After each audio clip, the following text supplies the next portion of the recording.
Everybody, I'm Peter Beattie, and let me extend a warm welcome to this virtual conference of the Regional Science Academy.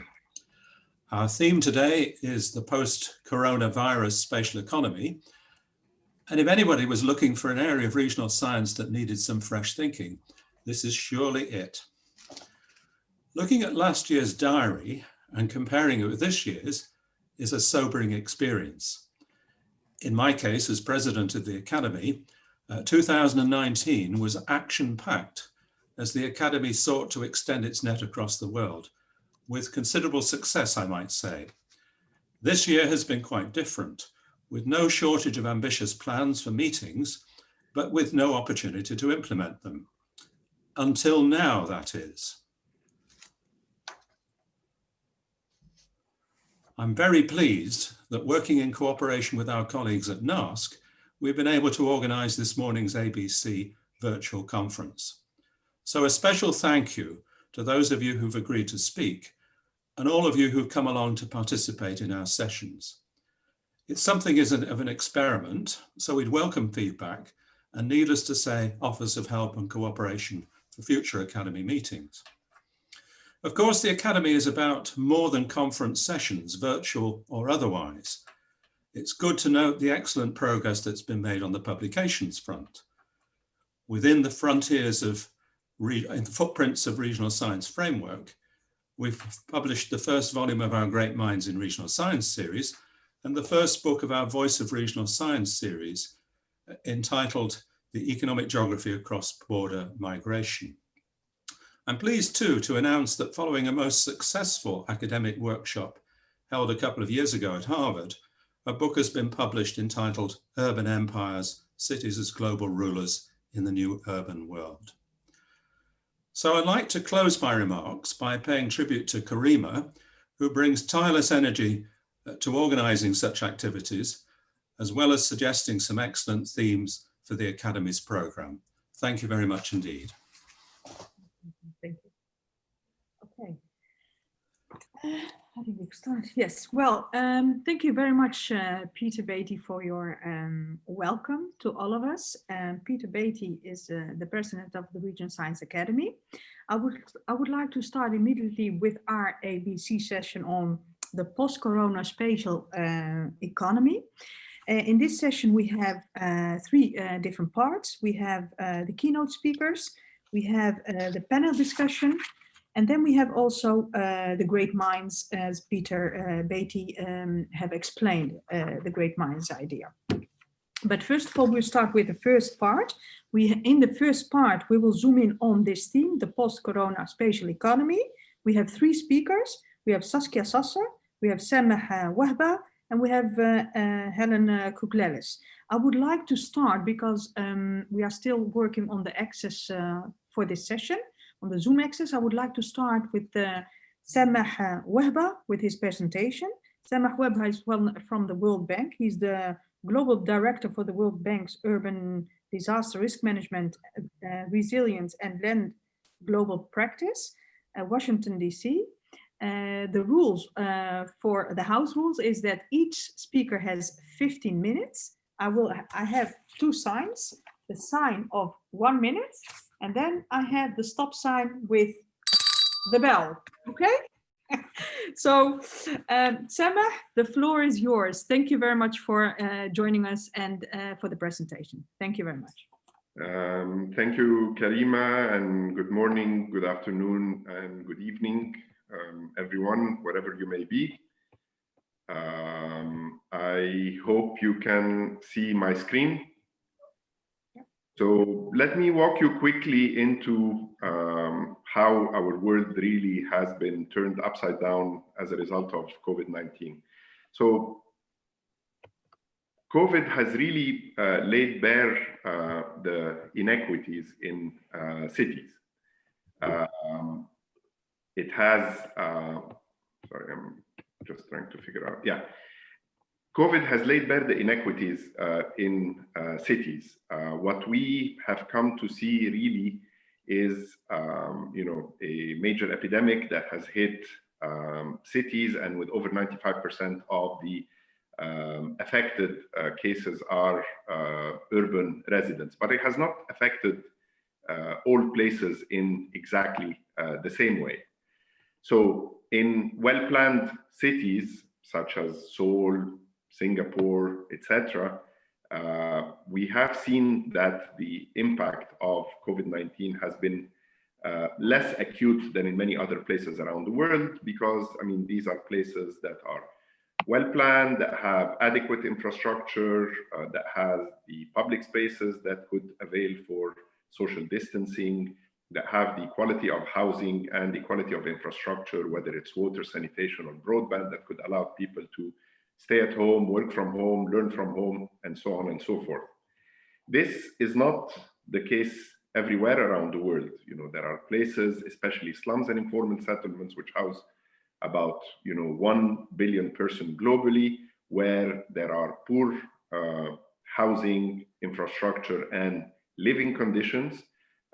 Housing conditions, especially with overcrowding, lack of security of tenure, lack of infrastructure, again, especially water and sanitation, but also broadband, and the lack of public spaces make it such that social distancing is not really feasible in such living environment. Moreover, the poor and vulnerable population that tend to inhabit slums and informal settlements tend to also be more often than not workers in the informal sector, where they live from hand to mouth, so they really cannot afford to stay at home, work from home, as others in other better planned places might do. We've heard a lot of things about, how COVID-19 is really a factor. Basically the virus is linked, and its spread is linked to density.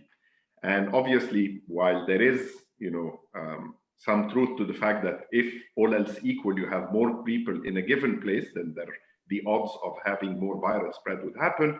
We also have seen, from comparing places with equal densities but with very different built environments, that it's not really about density in terms of population density figures, but much more so about how that density is managed, and specifically how density can be in some places a livable density versus in other places it could be overcrowding. So if you take, for instance, Manhattan in New York and Mumbai, and you compare their population densities, you'll find that in both places you'll find about 25,000 persons per square kilometer, more or less. So they have more or less equivalent densities. But you find that the built environment in Manhattan is 4 times the built floor space in Mumbai, which means that, all else equal, a resident of Mumbai has 1/4 of the same built environment that a person in Manhattan would have. So basically 1/4 of the theoretical possibilities of distancing, etc.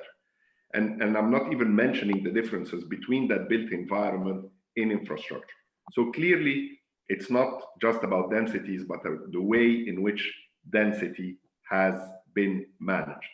So what does that all tell us going forward into what might be a post-COVID implications on cities and the world in which we live? So in thinking about planning for the recovery, cities basically in the context of this new normal, these are some of the thoughts that are starting to emerge, and they're emerging on account of what mayors that we work with are focusing on, what cities around the world are focusing on. So obviously the first and most important dimension is the implications of a post-COVID world on both land use planning and building regulations and zoning regulations. So clearly infrastructure standards, and specifically what might be needed in terms of the upgrading of slums and informal settlements, are going to change dramatically. Places that have been seen as related to the emergence of such zoonotic diseases, basically abattoirs, wet markets, their regulations, where they're sited, how they can be operated and managed safely, would obviously evolve significantly. Public space design parameters. I mean, we've seen lots of cities around the world expanding sidewalks to enable, safer, socially distanced walking, open spaces, rethinking also mobility. Occupancy and crowding thresholds are also evolving significantly, restaurants, market gathering places, but also occupancy for some of the most important real estate markets, whether it's the housing market, the office market. Finally, rethinking the planning of peri-urban areas and especially rural-urban linkages will also be coming very much into the fore. Now, as far as the places that were worst affected, I mean, slums, as I mentioned, the epidemic has revealed the inequities that lies in these slums. But these slums are not just a manifestation of, what a poorly managed density has in terms of spread of diseases. They're also the places that reflect the most on the inequality that exists as far as access to infrastructure, services, housing, tenure, security. And they're also the places where the impacts of climate change, and especially in terms of the increasing frequency and severity of floods, are most felt on the urban poor. In reality, slums are a trade-off between livability and opportunity, meaning that in the context of dysfunctional land markets, poor people find themselves with having to choose either to live close to where the job centers are, but because of the lack of affordable housing and land, the only land that tends to be available are the non-buildable zones, such as flood-prone areas, landslide-prone areas like the favelas in Rio or in other cities in Brazil, flood-prone areas around the globe, think Africa, think South Asia, but also in places that are environmentally sensitive, such as landfills and on the margins of rivers, etc. Now, that is if they choose opportunity over livability. Obviously, the other trade-off is to go and live far away at the periphery where they might be able to access affordable land and housing, but at considerable distances from where job opportunities are. And this is when they'll be choosing livability over density. Well, that trade-off need not exist. You should be able, in the context of viable and functional land markets, to be able to enable a good trade-off between livability and opportunity and bringing them closer together. And scaling up investment in slum upgrading with improvements in land tenure, with enabling the delivery of infrastructure and basic services, and the delivery of mechanisms that can help the poor improve their housing conditions would be a prerequisite to reduce, if you will, contagion risk, but also the other impacts of climate, etc. Now, fixing slums alone won't work, because if you're constantly running after the problem to try to fix slums, they will constantly continue to form, and then you'll be always paying a premium to fix infrastructure in the context of settled places. Obviously, being able to invest in urban expansion, in building up and scaling up investment in housing as a preventive mechanism from slum formation. So this way, you're combining both the curative and the preventive. At the same time, we've seen lots of cities starting to rethink mobility and adapting public transit systems to health risk. So we've seen, cities such as Bogota, Auckland, and many others introducing bike lanes, introducing sidewalks, that are being widened at the expense of some of the road space initially as emergency measures, but then gradually evolving these into permanent investments. And of course, there's a lot of investments that are happening into ensuring that the sanitary conditions of, public transit, public spaces are adequate for living, with a context of such epidemics. Now, this is also being taken to new dimensions. I mean, you're hearing about cities totally rethinking the integration between public transit and land use planning, rethinking, how the city functions. You get the city of Paris talking about the 15-minute city. Of course, there are many planners in this session, and know that there's nothing new about the 15-minute city. Is the whole notion of the neighborhood planned unit concept, where the majority of your day-to-day needs are attended to in the neighborhood that you live in, and where you can commute via walking, with distances of 10 to 15 minutes, whether it's the school, it's the commercial activities, core public spaces, etc. At the same time, COVID-19 has laid bare also the lack of preparation of cities. many cities lacked preparation on emergency preparedness and response capacity. This involves, whether it's the setup of emergency operations centers, where, all sorts of data is being streamed about impacts, and where, the various city departments work together to provide integrated solutions across sectors and across space. It is also the coordination of risk management capacity, not just at the city level, but at a metropolitan region level. So being able to help cities set in place this capacity for emergency preparedness and response capacity, not just for natural hazards and geohazards, but also for biological hazards and technological hazards, has become, a major focus of many of the mayors we work with. Rethinking supply chains, towards more self-sufficient cities, micro supply chains, bringing close, aspects related to urban agriculture, rethinking the way, food systems and delivery of food to markets operate, rethinking rural to urban linkages has also come at the forefront for cities. Of course, this is the obvious one, which is, scaling up digital infrastructure, expanding its capacity, the reliance on it. You've seen how critical it is to enable both work from home and also online learning when needed. Again, there's nothing new about these trends. These trends have been in place, but what's happening is an acceleration of these trends. There are, however, two unknowns. The first of which is, to what extent will perceptions of density impact, basically urban residents as they live and want to live in cities. And here, it's the trade-off between the well-known benefits of urban density. It's, the jobs, the amenities, the specialized services, the economies of scale. It's the knowledge spillover. It's the increased productivity within cities against the costs associated with urban density when it's not managed well. And these are issues related to a high contagion risk, pollution, congestion, crime and violence, lack of affordable housing, etc. So these are the two forces, playing for density when it's managed well, against density when it's not managed well. And again, the extent to which, the COVID-19 will stay on with us, the extent to which these aspects are going to be addressed to create more livable places will be an important determinant as to whether this trade-off will play itself out. The second one is obviously the long-term impact of this extended period of telework on both real estate and office space demand. And put in other words, what will the future of your regular and typical central business district or CBD be? Now, again, telework, there's nothing new about that. It was a trend that's happening. It's just accelerating as a result of an epidemic like COVID-19.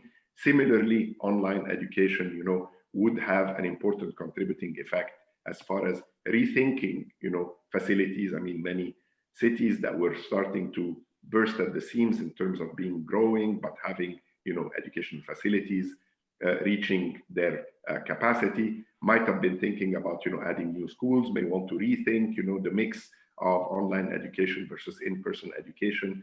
Just like also from a work perspective, these impacts will play themselves out. So again, the extent to which, office space and real estate are going to be, and markets are going to be affected, will be the other unknown whose impact will play itself out as a result of this, to what extent COVID is going to stay.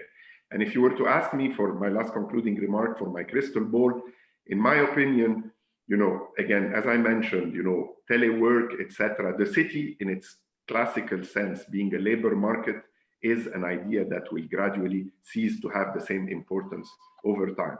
The city that will matter, what the factors that will be influencing the city will, on the contrary, evolve more towards becoming the amenities, the public spaces, the cultural facilities, the museums, the educational facilities. These will be the main magnets that will attract living in cities, settling in cities, choosing where to live within a given city. And associated with it, it's also the inclusion and the diversity within city, because at the end of the day, The city will not be able to function if it does not have its essential workers, whether it's the medical professionals like nurses, or policemen and women, or the baristas, or the garbage collection teams, etc. A city without its essential workforce will not be able to function.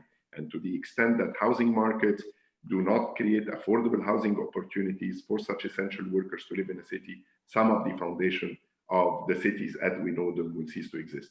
So in my own view, it might be less about job markets going forward, but much more about the amenities and, if you will, the diversity and the inclusion of our cities that will become the main drivers of, and determinants of the city we want to live in. And with that, thank you very much. Over to you, Karim. Okay. Thank you very much, Sameh, for your presentation. Very interesting. There will be questions also on this presentation, also to you, but I would like to continue with the next speaker. So thank you very much. I would like to go to Helen Kuklelis, from the University of California, Santa Barbara. And I think Helen already entered the session, if I'm correct. Yes. Yeah, she's here, but she needs to unmute herself and then turn on her video. Okay, Helen Kuklelis, can you hear us? Can you please unmute yourself? Oh.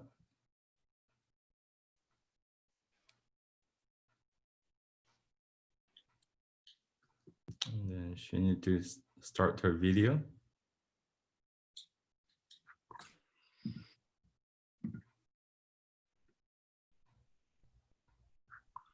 So what can she do, Javon? Yeah, she can. Yeah, she just unmuted, but she muted again. Helen, at the bottom left corner of your screen, there's a button to unmute and then start your video.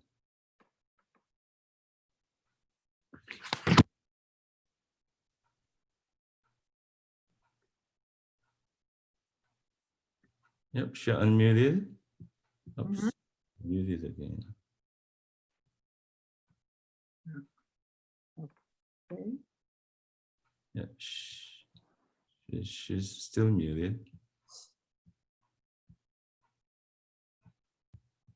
I texted her to unmute, but maybe you can unmute her on the screen here. I tried to do that, but from my side, it doesn't work to unmute her. Okay. Yeah, you're no longer allowed to unmute people. They have to unmute themselves, the new security requirements from Zoom, so. Okay. oh, it's Johnny. Okay, so Can she hear us? I'll text Helen.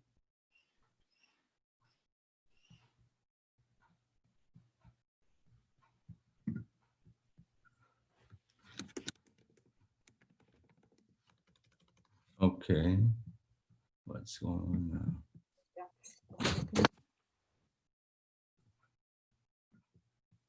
Did we lose her? Looks like she left the room, yeah. Let's see. Okay. Well, we are still searching for Helen. I think, well, Saskia is still working on the link. I think we should. There is still a room to ask Sameh some questions. Who would like to ask? Who has a question for Sameh based on his presentation?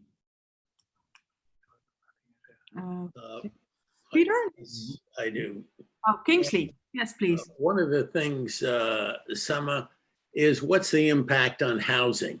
There seems to at least be in the United States a huge shift in housing demand as a consequence of COVID, particularly because you're integrating both traditional housing and workspace.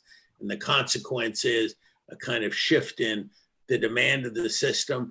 And as a consequence of that, a kind of decentralization that we were going in the opposite direction previously and increasing densities downtown, that kind of overlap. And now the issue is moving the other way. How is this well known yet and understood or not? Not yet. I mean, I think what's happening, I mean, first, it really depends on densities and housing typologies across the world. So, I mean, even in the United States, I mean, what you might be observing, again, with some of what I've been reading, you know, I don't know, the New York Times on certain of the beginning of the dynamics that are emerging in a city like New York, you know, and the beginning of, you know, some of the population within New York that are starting to think about acquiring housing units in, if you will, more remote, less dense areas, etc. That's not the dynamic, for instance, that we're perceiving, among other things, in the city in which I'm living, which is Washington, D.C., where actually the housing market is actually heating up. And just because the typologies within Washington are much less about multifamily housing and, you know, more so about, if you will, single family housing, townhouses, etc. So you see a little bit of the opposite forces, but I don't think we've had enough of a period to observe the impacts on housing markets. I think what's clear for me, I mean, that the most important segment of the real estate market that will get affected will be office spaces. And that's the traditional CBD, especially in places like American cities, etc. I mean, and here, I mean, what will end up happening, whether it's a retrofit into, you know, mixed-use developments, etc., that might offer different alternatives. That might be one thing. Might be a shift towards other segments of the demand. So it might be, if you will, the small and medium sized enterprises that will have less of a demand on, if you will, corporate real estate, but, you know, some of the larger employers, especially, you know, we're hearing about changes in real estate markets where it's, you know, technology firms that are expanding, that are going in, acquiring a larger amount of real estate, as, you know, some of the smaller tenants that are rethinking. And of course, there's lots of tenants who are doing shorter term extension of their leases as they, you know, reassess the impact of COVID-19 in the medium and long term by the time, you know, we find the vaccine, etc. So I think we're still in a period where we're waiting and seeing. But I think as far as housing is concerned, I wouldn't call that there is a noticeable longer term impact that's starting to happen. It's more trends that are going in different direction in a variety of cities. That's what we're observing so far. Thank you, Samer. Okay. Peter, would you like, you have a question you mentioned? Okay, good. Okay. There we are. So Peter Nijkamp here. Samer, thank you very much for a very nice and transparent presentation outlining many important issues which have to do with human quality of life in cities. From my perspective, and also given our experiences in recent months here in Europe, but also in other parts of the world, you see, COVID-19 is not, of course, only on human health. It has to do with the physical living environment. It has to do with socioeconomic inequality. And at the end of the day, it also, of course, questions the very reason of the existence of cities. Are cities the safe havens where people can conglomerate and where they can enjoy life? Or are cities increasingly to be seen as a danger? Now, I liked what you said about the issue of density, because in the past, very often we have seen some sort of identity between, or an equality between density as a positive thing and agglomeration advantages on the other hand. And increasingly, I think we are realizing that agglomeration advantages and high densities are not necessarily the same, as you also have explained with your example from Mumbai and Manhattan. So it also means from our professional side that more interest in human quality of life in relation to the morphology of cities, including working together with architects and planners, I think is an essential task for us, so as to create a living environment which would be safe and still be enjoyed by many people. And that also, of course, prompts questions on what we have seen in the past decades, the flight to the suburbs, And then we got back a movement into the city centers, especially for high-income people. And now we are already seeing the first signs of people moving out of the city, especially the wealthy part of the city, into the more rural parts, the towns and the villages, with enormous consequences. Also, as Kingsley Haynes has articulated on the housing market, what does it all mean for the housing market? Now, what would be at the end our final view on the city? It might be that this corona phenomenon is a temporary phenomenon, and then the implication would be, well, we see a temporary dip, but it would not be a structural fluctuation. There might still be back a movement into the city, provided the city would provide the living conditions for a safe and healthy environment. So we will see much more attention on in my view, on the living environment in cities, walkability, cyclicability. We see many initiatives nowadays in Paris, in Milan, or in Brussels, and so on. And so my question to Samer is, what would be our view on the cities, not only in the developing countries, of course, these are the source of concerns, but also worldwide? Thank you, Peter. Samer? Thanks, Peter and Karima. So, so from my perspective, first, I agree with you fully. I think there'll be much more focus on cities and their quality of life and their quality of the living environment as a determinant, if you will, for the success of cities going forward. I think the big difference between COVID-19 and, so I mean, we all know the thesis about, urbanization is, goes hand in hand with poverty alleviation, but for urbanization to produce that dividend in terms of poverty alleviation and, boosting shared prosperity, it needs to be managed well. And your traditional negative externalities in terms of the congestion, the pollution, the crime and violence, lack of affordable housing have been, if you will, those that have been putting the brakes on urbanization achieving these, its dividend in terms of, or its returns in terms of poverty alleviation. Now, the difference between COVID-19, in my opinion, and earlier negative externalities is that this one, you can't really contain it. I mean, before, this one, just like air pollution, are transcending boundaries.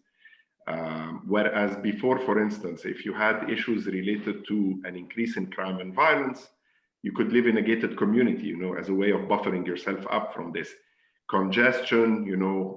If there's lack of, public transit systems that are functional, I guess you drove your way to work. If not, you could telecommute out of it. In other words, for just about most of the previous ills of urbanization, the rich or the better off could find a solution or a bypass around that, except for something like an epidemic, whether it's, an air pollution that you cannot contain within a jurisdiction, or a pandemic such as this one that spreads virally. And at the end of the day, the city is an integrated labor market. You can't afford to, isolate yourself from, the basic systems that operate the city, whether it's garbage collection, whether it's medical services, whether it's any other of the amenities that you might need. And therefore, one of the, I think, important outcomes that will come out of it is that there has been a realization that, as maybe one in the past might have ignored slums and informal settlements as, places of poverty, you don't need to invest in these. I think there will be more of a shift towards improving living conditions in those forgotten places. And that will, help reduce the inequalities within cities, and therefore help improve the livability of cities, and with it, its appeal to all urban residents. So I really think the major determinant going forward will be, to what extent will policymakers take measures to improve the quality of life in cities, both for those who have been left behind, but for everyone, through better mobility, through more public spaces, etc. And if you will, your traditional land market gets reshaped just because, your traditional peak has always been a central business district where you have the highest land values, the highest densities.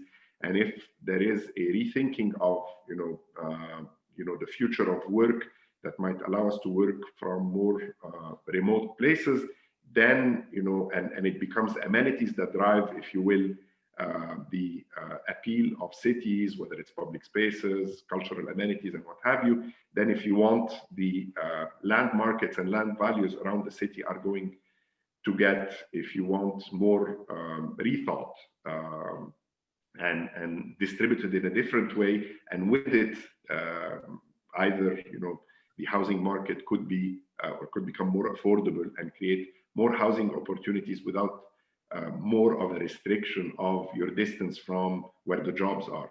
So I think there will be much more of an emphasis on livability and quality of life in cities, and that will help both support the cities where agglomeration happened, and especially the larger cities, but also will help prop the development of secondary cities to the extent that they still have some of those basic conditions of agglomeration of people, and with it productivity, and with it the knowledge spillovers, etc. Thank you very much. Thank you very much, Sameh, for answering the question of Peter. We still have a few online questions for you, but we will come back after the presentation of Helen to those questions that have been asked by others, by other participants. Yes? Okay. Helen, you are here? Yes, I'm here. Okay. And I hope you can hear me. If you can speak a little bit louder, Okay. closer to the mic would be helpful. I'm going to try. Okay. I'm having technical problems, as you realize. Yeah. We all know. Yes. So I would like. A windy and cold night, and the internet went down several times. Okay. So, Well, I would like. Welcome, Ellen. I would like to introduce you again for your own presentation. Helen Kouklelis from the University of California, Santa Barbara. Helen, you have 15 minutes for your presentation, and later on we will come with some questions. You have a presentation, if I'm correct. So you have shared the screen. Can you see my screen? Yeah, I can see it. Okay, let me go to presentation mode.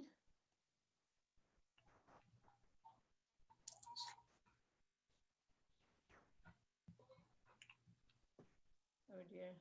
It's below, it's down, if I'm correct.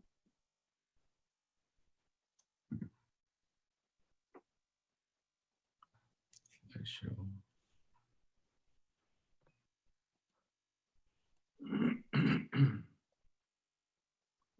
Oh.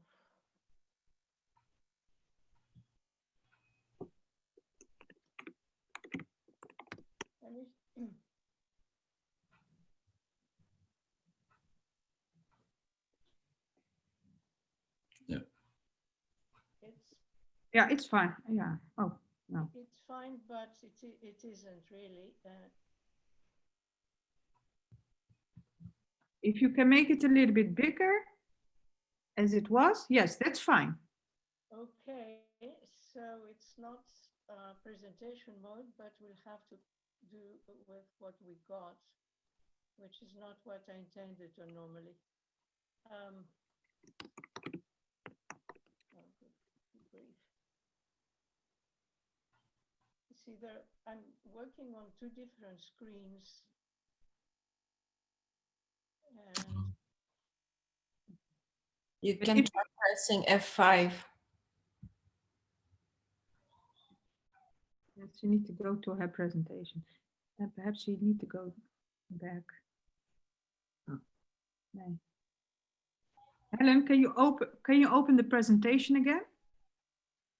I can't open the presentation because it's on a different screen. It's so You can click on the left arrow button on the top left corner. Oops. Screen sharing has stopped and the share window is closed.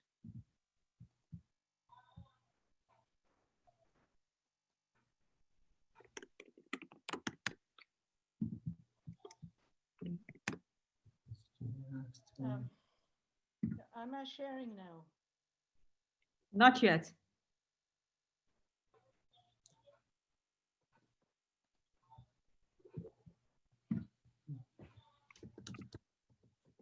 I'll try to email it to you so that you can show it instead of Sure. me, okay? Yeah, fine, fine.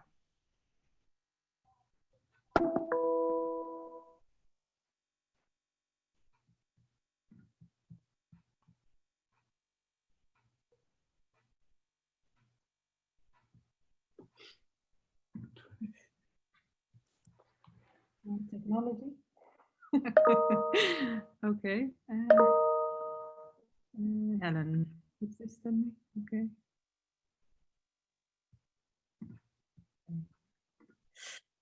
Did you send your presentation to me, Helen? Not yet. Oh, okay. Karima, maybe to optimize, since I got a couple of questions and I'll need to leave at some point, let me take them while Helen is sending you the presentation. Of course, Emma, you have 2 questions. Yeah, so And answer it shortly would be great. Thank you. sure. You hold me your stop sign. I like that. So Derek, the outlook of post-COVID-19 for African economies. I think, again, I mean, fortunately, the virus hasn't hit the continent with that same, if you will, gravity that it seems to have hit Latin America and South Asia. But again, I think the emphasis will be on thinking about recovery and in trying to green that recovery. And I think there'll be 2, if you will, frontiers for African cities going forward. The first will be on building their foundations of municipal finances. Again, cities around the world have had their municipal finances decimated. And again, to the extent that you can start putting in place foundations for, property taxation systems, rethinking, land value capture, land markets, and trying to harness some of those proceeds of urbanization and put it back into financing infrastructure will be critical ways in going forward. Nazia, on the impact of COVID-19 on urban design in a city, especially in developing countries like Bangladesh. Again, I mean, if anything, I mean, cities in South Asia are amongst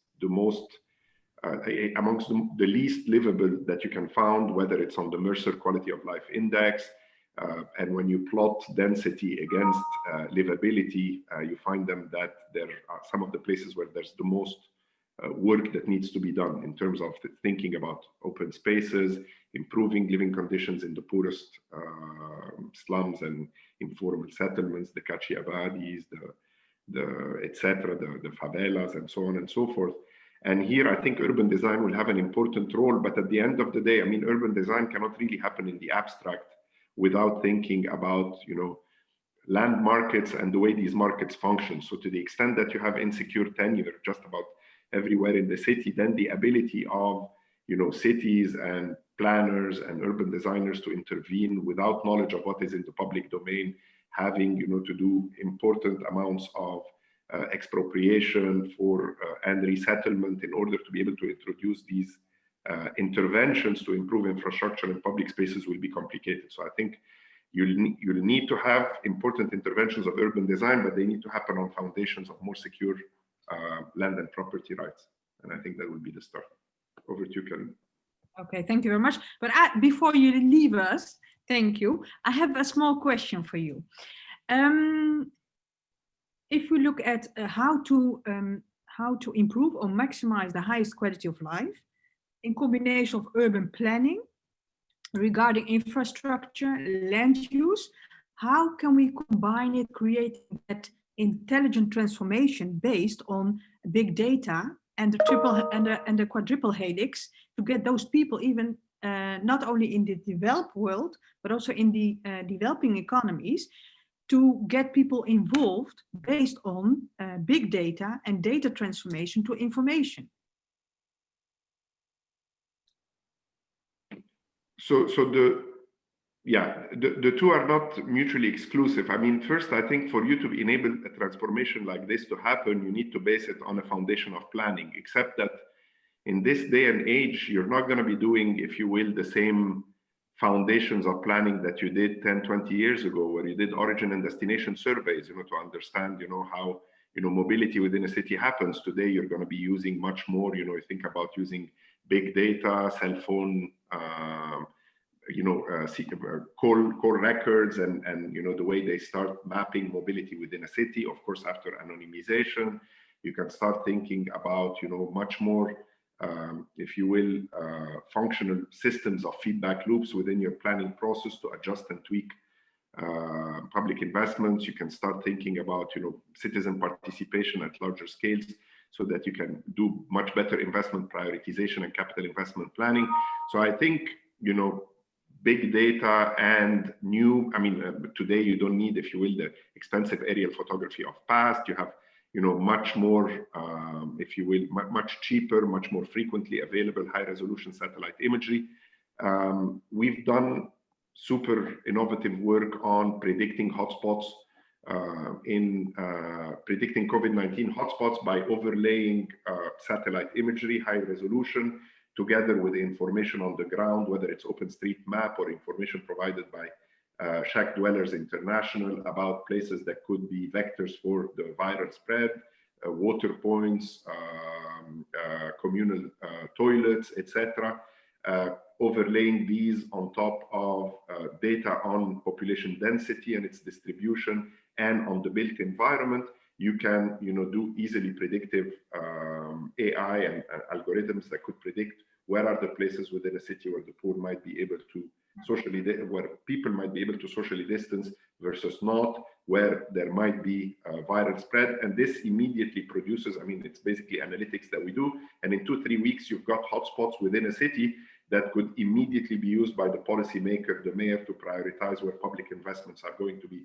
So I think if you want information technology, big data, satellite imagery, drones, sensors, all these new forms of data are totally helping revolutionize the way we do planning. And it's much more about more immediate data availability, more immediate feedback that allows you to tweak and adjust plans. At the same time, if you want really to invest out there to put in place the right investments, you're going to have to start thinking much more about tactical interventions, about surgical type interventions that could improve the living conditions while you're putting in place a participatory process for planning that could be the foundation for a transformation of cities in the medium and the long run. You still need to do visible and tangible improvements for your population at a context like this, whether it's improving infrastructure, improving public spaces. And there are interventions that you can do without resettling lots of people, without major environmental impact,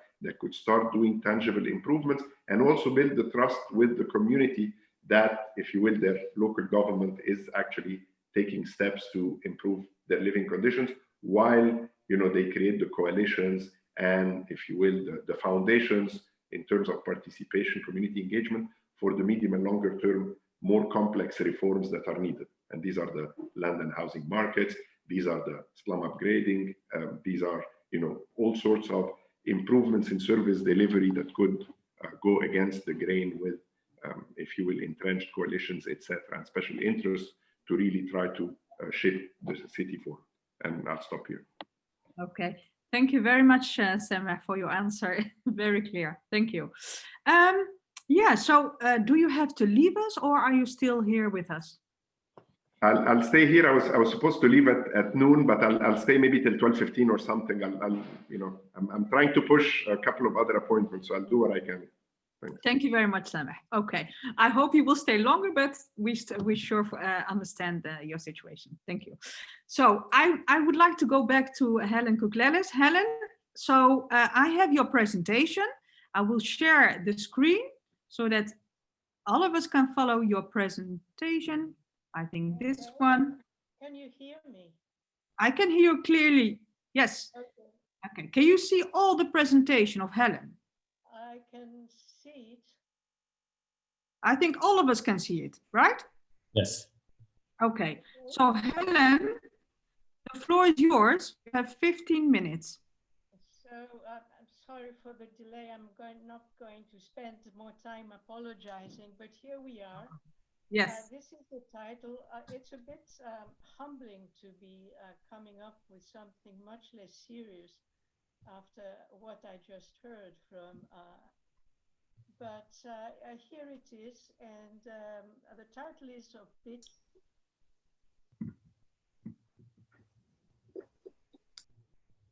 Negroponte from MIT years ago. And the subtitle is Why Cities and Distance Never Die. Next slide, please. Oh, by the way, before you change, do you recognize this city? Okay, you've seen most of it now. So the surprise is gone. Oh, we didn't see anything yet. Well, yes, this is a very dense city, right? And so the next slide shows, yes, and the next slide shows, so this is Nagasaki, shortly after the bombing, and this is Nagasaki today. So that's my title, Cities Never Die, okay? So let's move to the next one, please. And I had assumed that I would be last of three and everybody else would have covered the other points. So I had decided to focus on the last one, which is whether distance has died or not. And hopefully what we heard so far is enough to prepare us for this last question that remains. Mm-hmm. So this is my summary for now, and let's move to the actual story I have to tell. So next one, please. Okay, so just something for our hosts, the original scientists. Distance is off my head of all the models and all the ideas and all the theories we've had that have to do, well, this is a sample, there are more, of course, but this is what distance means for our professions. And if distance is dead, then I don't know what the rest of us are going to do with the rest of our lives. So regional scientists love distance, geographers love distance, and I'm going to argue, of course, that distance is very far from dead. Next one, please. So this is my thesis, and yet we have a world where people can now stay at home and continue working on their regular jobs. We have businesses that can move their operations overseas and function even better than when everything was in the same building. We have professional and social relations that can be established and maintained. Okay. Start the video. You don't want to start the video? No, I don't want to start the video. That's right, but I want the sound. All I need is the sound. Right. Let's just go. Okay. I didn't hear. I don't know if it was a comment about. So the glue holding cities together used to be the need to overcome the friction of distance for the purpose of efficient communication, and this is no longer the case. So what now? Next one, please. So if we think back to the beginning of the 20th century, if not long before that, we're going to find time and time again this notion of the flight from the city, whether as fact actually happening or as an ideal. And that continues to these days. So, and there is since the ancient times, there has been some kind of a love-hate relationship with humans, between humans and cities. And this is the hate part that says, get away from the city. and get away for any reasons at the beginning of the Industrial Revolution, because you wanted to avoid polluted air and disease in the city, which was also the reason why modern planning got going, just to get a handle on this problem. Then we had the Garden City movement. We had, these two were actually movements and that left a lot of traces on the ground. Then we have Frank Lloyd Wright's trying his hand on city planning, and that was his ideal city. The Broadacre city, where every family had acres and acres of land, and they were growing their own food, and they were circulating in flying saucers or whatever this was. Or the desire for more land, for more space, a desire for safer places to rear children, the fear of being the target of nuclear bombs, and not just the Hiroshima example, but also that was talked about during the Cold War more recently. And then finally, the environmental movement, longing for open nature. So all kinds of reasons why people would want to leave the city. Next one, please. Okay, instead of that, instead of leaving the city, look what's happening in the world. Dubai, the Moscow Business Center, Shanghai, and on and on and on. All over the world, whether it's the Western world, we see the skyscrapers, we see densification of the city just as there is deconcentration at the same time. And okay, next one, please. And no, one back, please. One back. No. No, not working. No, back, back, back. Okay, this one. Next one. Okay, this one, it's just a collection. It's a bit small to read, but it's a collection of writings, of quotes rather, from a number of people, starting from famous town planner, philosopher, and theorist Melvin Weber from Berkeley. And he was saying it might be possible to locate on a mountaintop and to maintain intimate, real-time, and realistic contact.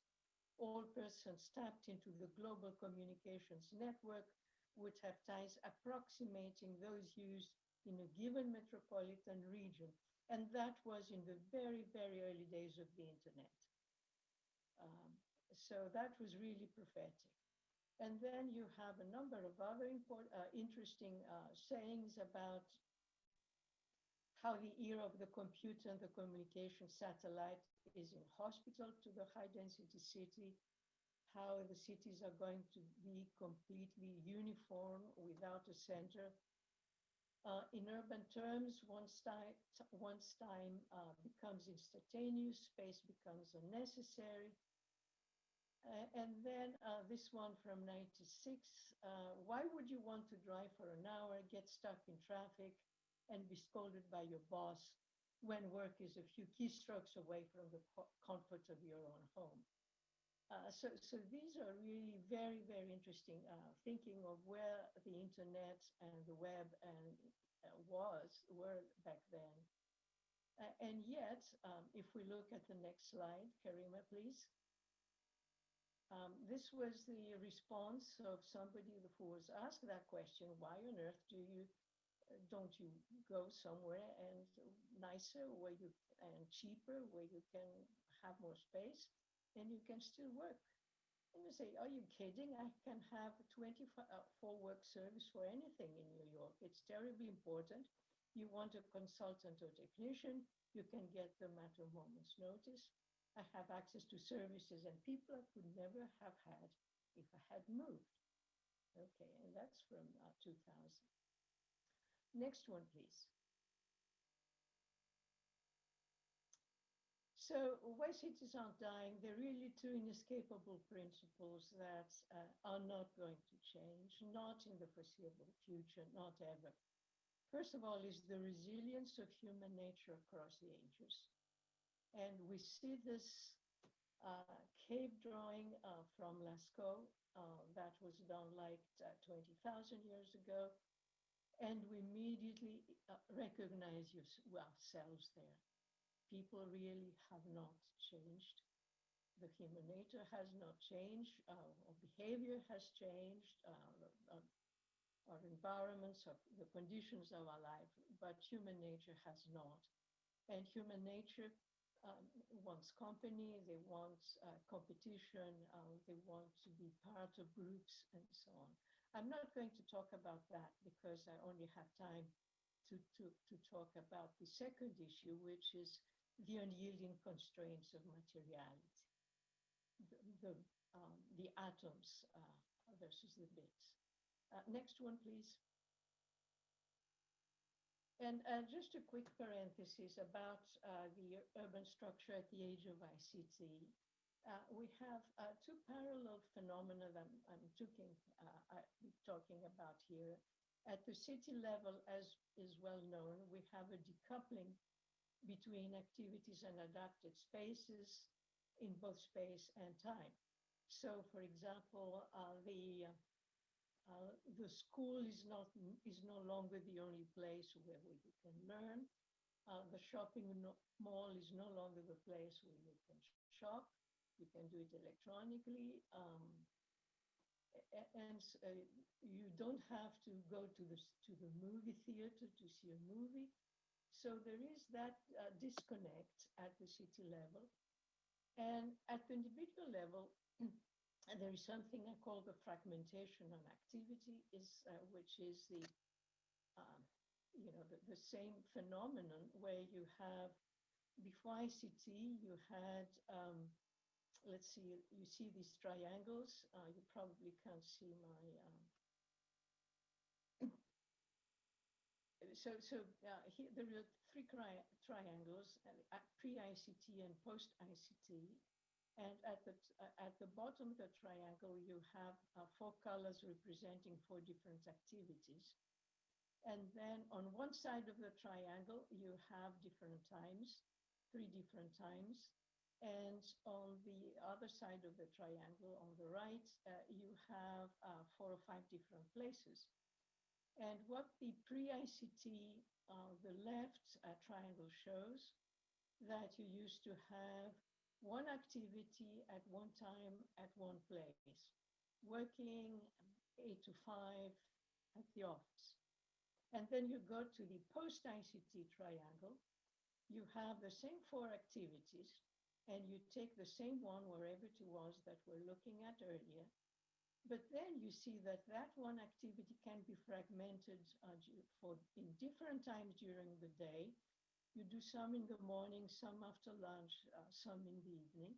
And it can be at a number of different places, some of it at work, some of it on the road, maybe from your car, you're calling somebody, and so on. So we have these two phenomena that are very real. Can we have the next one, please, Karine? And I mentioned that to get to this point, which is that there really is no straight substitution between physical and virtual trips and activities, because there is also complementarity, amplification, synergy, and the restructuring of the activity, which is what I just mentioned, the fragmentation of activities, which leads to more trips very often. Now, what we mean by complementarity, an example would be internet cafe,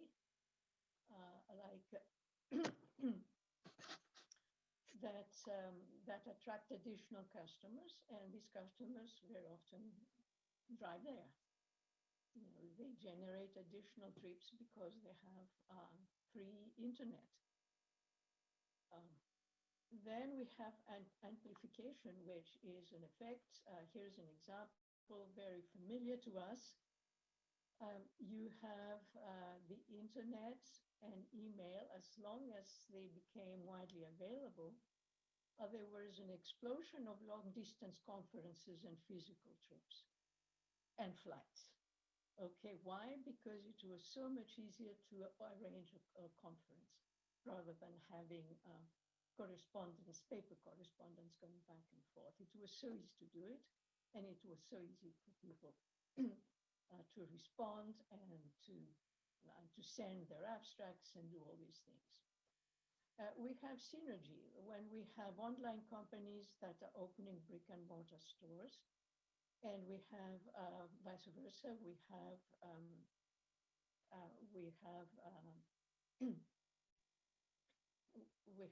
brick and mortar stores that get on the internet and sell things there too. The next one, please.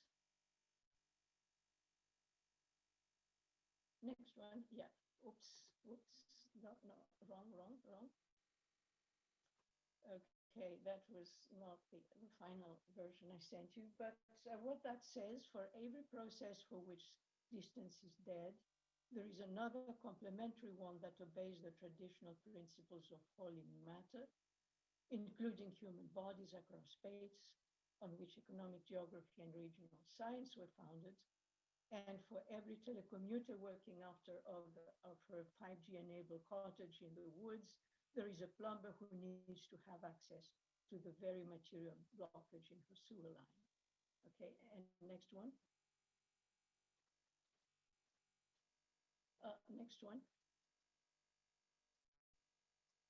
Next one, yeah.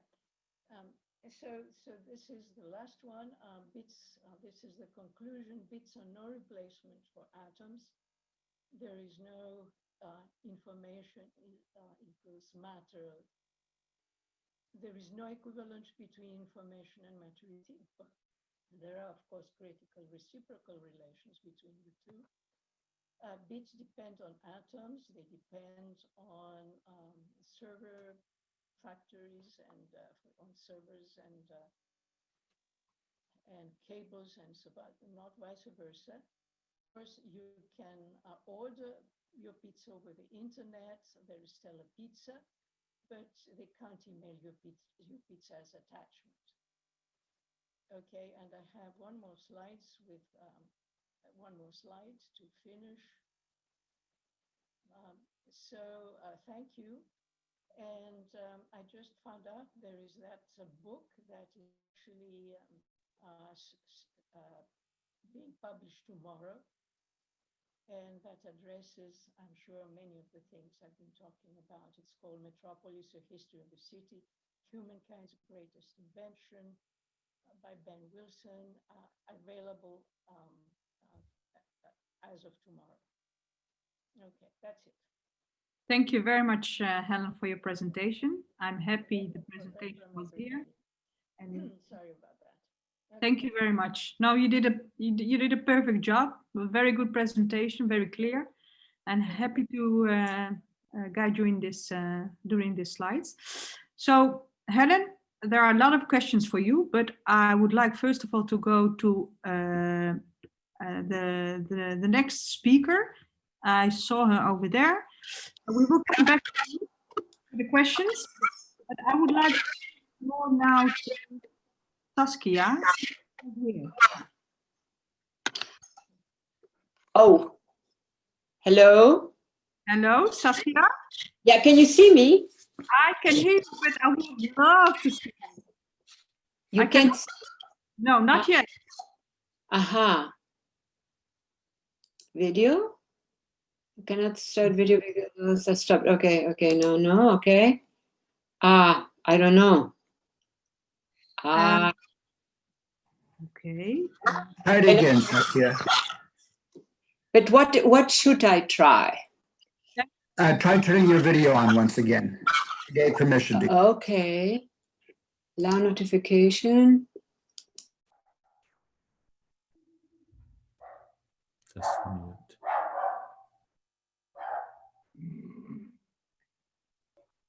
It's not my dog.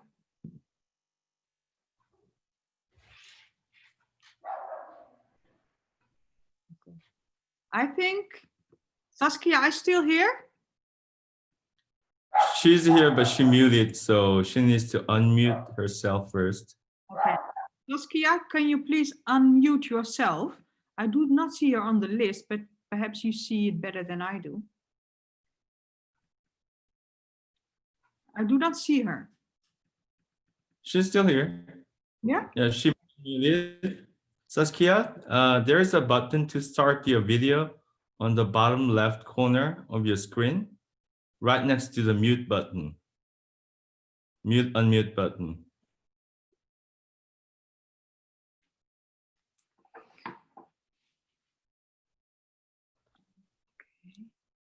Yes. You unmuted. Could you click on the button right next to that? That's a start video.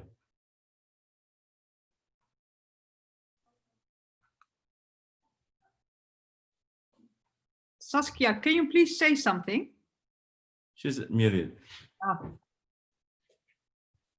Hmm. Can you hear Yeah. me? I can hear you. I Yes. hear you very, Yeah. very loud.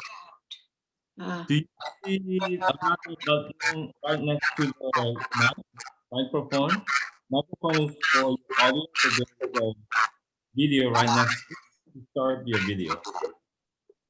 I'm just going to talk. I am not going to use images.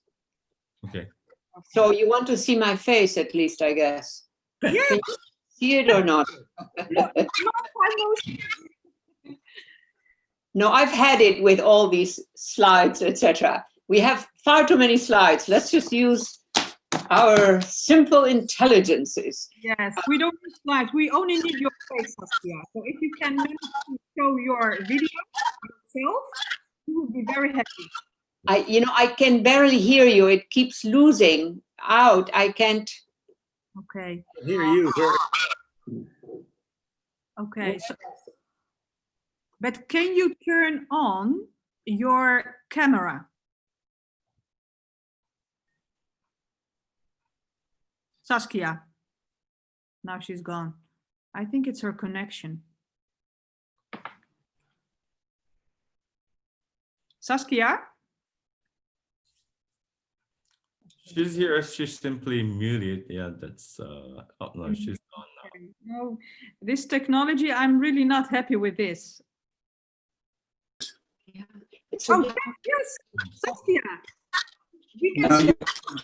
you make the less up there. It's too low. like there. Right, you press that. Yeah. Yeah.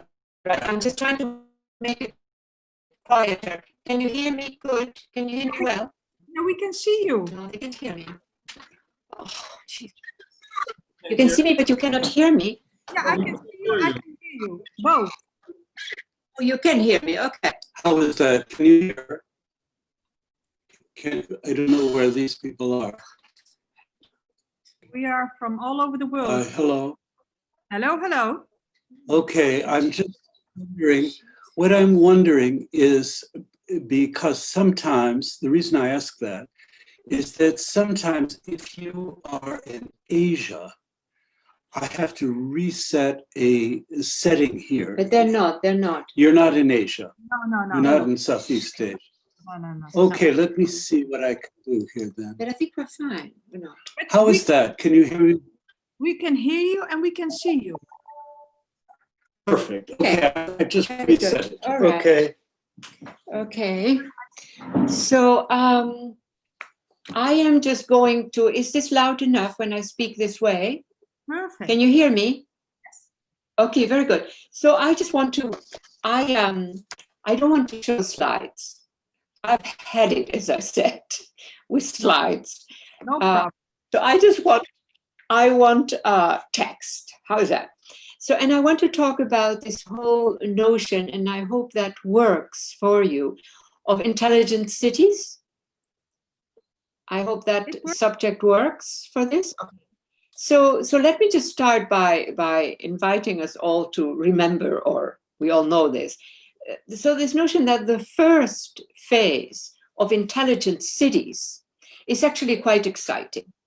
The city becomes a living laboratory for smart urban technologies that can handle all the major systems a city requires: water, transport, security, garbage, green buildings, clean energy, and more. The work of installing, experimenting, testing, discovering, all of this and more can generate innovations, both practical, mainly in the minds of women scientists. Now, again, I want to interrupt myself a bit. I'm not speaking too loud. Is it okay, the sound? Oh, you don't hear me. No, we hear you, and then your sound is perfect. You can just. Okay, fine. That's what I need to know. So the question I explore here is quite particular. Rather than focus on the amazing innovations, my question is an interrogation. To what extent the role of technology as a drug of urban innovation can actually have the effect of de-urbanizing the city? By this I mean that as technologies allow communication across vast distances, the narrower engagement of citizens with particular urban spaces can actually diminish. We're just beginning to understand how this can affect urbanity, most simply by the fact that neighbors matter less, as you can be in constant connection with good who live a few blocks away and those who are at the other end of the planet. At its worst, and I emphasize at its worst, I see a shift from open source urbanisms to a managed space where censored, as with an S, censored, can too easily become censored with a C. You get the difference, right, of those two. Censored meaning that you get it, that you experience it. Censored meaning that it's verboten, it's bad stuff. So one way of putting it is that what stands out is the extent to which these technologies have not been sufficiently urbanized. That is, they were understood to offer us the advantage of not needing to be close to others. And in many ways, this is wonderful for some of us. And in other ways, it can get sad or boring for others. For instance, from experimentation, discovery, and open source urbanism, we could slide into a managed space where censored becomes censored with a C. What stands out is well captured in the prior comment, that is, to what extent have these technologies not been sufficiently urbanized? Salespeople coming from the tech side often fail to understand the complexities and ambiguities of a major city. I'm sure many of you are quite aware of that. The by now classic cases of these kinds of cities, Masdar and Songdo, notably their visual orders, make them look like they're very different, which they're not quite. And compare Dubai and London. Both have dense centers, but they're built in very different styles. London was built across centuries, and Dubai was built across years. Yet the different technical applications are minor events compared with the long histories of differences that we see in major cities. Many of these major cities really have long histories of differences. A second point, the challenges of urbanizing technologies. Technologies are de-urbanized when they have not been made to work within a particular urban context. In other words, when they're sort of floating elements that could be applied anywhere. I'm sort of interested in contesting that de-urbanizing and urbanizing them, which means then entering the specificities of different cities. It is not feasible simply to plop down a new technology in an urban space. Consider the sharply varying kinds of architecture and building types that have evolved around the world in response to the need for increased density. This means that technology systems that might work in one city might not be desirable in others, or would have to be dramatically reworked to be practical elsewhere. We need to push this urbanizing of technology further. And in different directions, we have to sort of open up the field, I find. Second point, technological systems, such as those that might be proposed nowadays as part of a smart cities program, can actually be de-urbanizing. Why? Because even though they might be interactive, they tend to be closed systems, a point on which I want to elaborate later on in this text. If we take seriously the notion that cities are open and incomplete systems, then we can understand the massive histories, innovations, spaces, contestations, inclusions, and expulsions that mark the history of any major city. Forces such as the rapid expansion of massive surveillance of citizens in the most advanced democracies across the world are powerful factors. On the one hand, they can enable security of residents, but on the other, they can silence the speech or the voice of the city and destroy urban capabilities.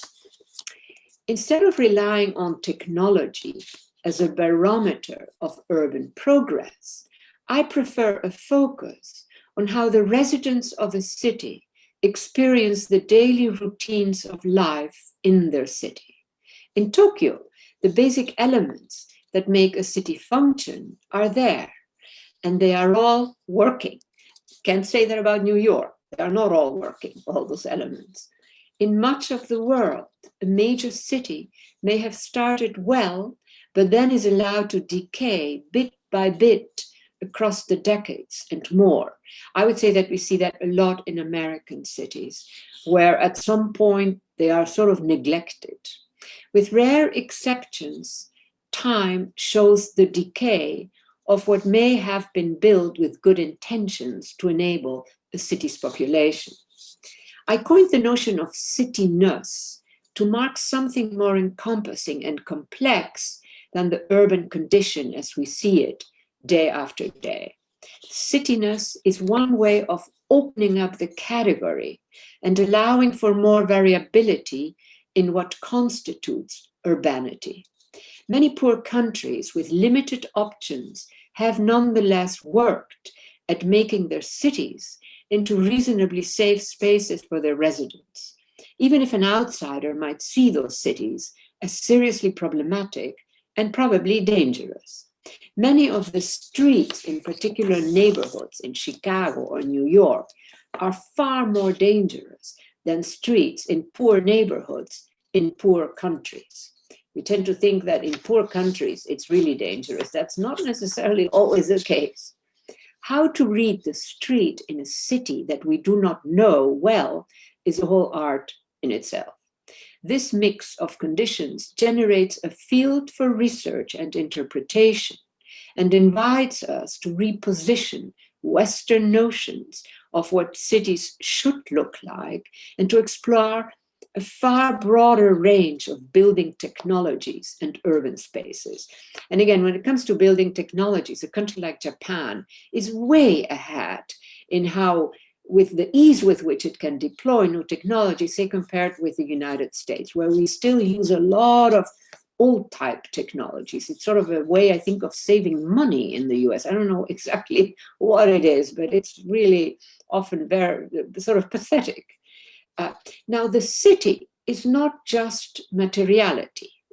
It contains people, practices, subcultures, a conglomerate of conditions. Thus, with the concept of cityness, I seek to convey the fact that also a very poor, small town can contain within it the elements of cityness. At its best, this is one construct that allows us to interpret urban space as a capability.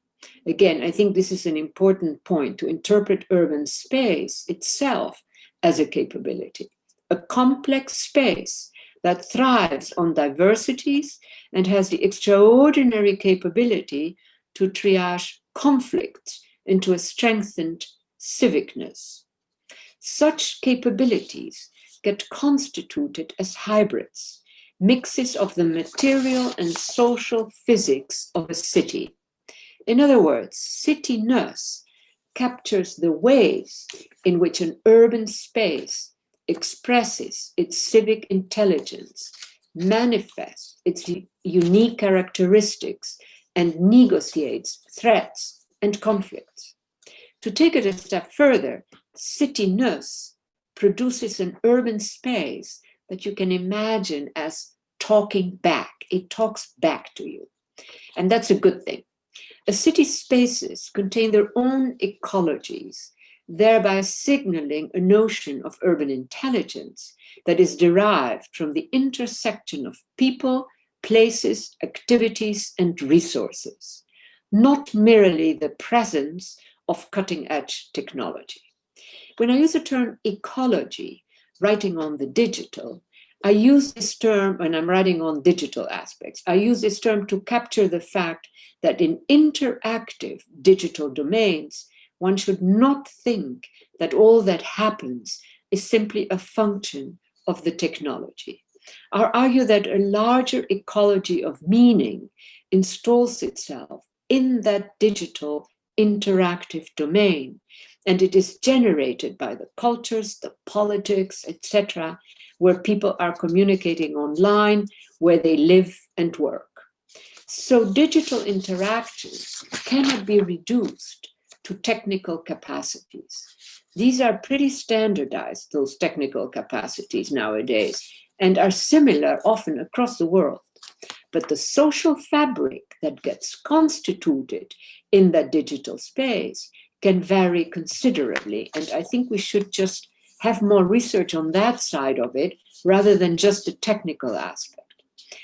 And the technology, of course, keeps reinventing itself. Speech is a basic expression of intelligence, and a city's ability to talk back is best illustrated with sort of a series of examples. Here is a very simple example. A car, an auto, a car built for speed, exits the highway and enters the city. As it enters the city, it hits a traffic jam, composed not just of cars, but of people bustling around. Suddenly, this car is crippled. Built for speed, its mobility is arrested in the city. In my view, one way of thinking about it is the city has spoken. You cannot drive your car like a madman you could on the highway when you are entering the city or when you are in the city. Another way of examining cityness is to look at neighborhoods or localities in cities. When I emphasize their importance to a city and how different the neighborhoods in a city can be, I am saying this as a core proposition I have developed elsewhere, sort of in terms of the fact that cities are complex but incomplete systems. And the diversity and specificity of neighborhoods and localities makes for a flexible tissue that will have a much longer life than a huge mega project built for very specific uses. And that is also why the launching of massive development projects can be quite unsettling to residents in those city areas, and even in areas of the city where they rarely go, where those people rarely go. Now, I need to hear from you how much more time I have. Can somebody tell me, because I don't want to overdo my time? Nobody answers? It's 1 minute. 1 minute, okay. So then I will just conclude with this little phrase here. Development projects in major cities can bring about massive concentrations of costs and extensive unsettlement of affected neighborhoods. Japan went through a period like that. Most of our major cities have gone through a period like that. Now, we need to protect cities from those types of developments that really can de-urbanize. And I like to, and to completing, the notion that cities have partly had such long lives because they are complex but incomplete systems. Thank you. Thank you very much, Saskia, for your presentation. So there are no slides needed. The story was very clear. Thank you very much. Before we go to the next part, I would like to invite people to have some question for Saskia and for Helen. Please raise your hand or show me something that you would like to, that you have a next question. Let me. Oh, Marina, can you unmute yourself? Yes, okay. I have a question for Saskia Sassen. Do you Yeah. think that there is an intrinsic value in the diversity of cityness that needs to be protected, just like biodiversity? Yes, excellent question. Yes, I absolutely think that. And that is why a lot of the mega projects, mega, I don't mean just a tower, I mean mega, they create a sort of separate private space that can occupy several blocks. And that does not enable a city. I mean, it might be very good for the people who are working there, but it does not enable cityness. You know, it doesn't enable that. It privatizes too much, it's too big, etc., etc.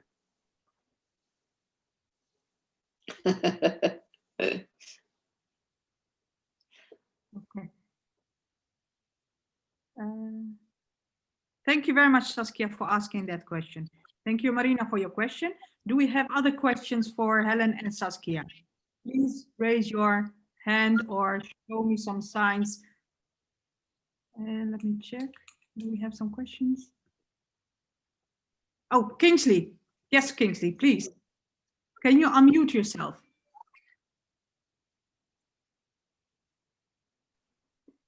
I guess, Saskia, one of the interesting questions is there a transition? I mean, we end up with mega projects for all kinds of reasons in cities. Yeah.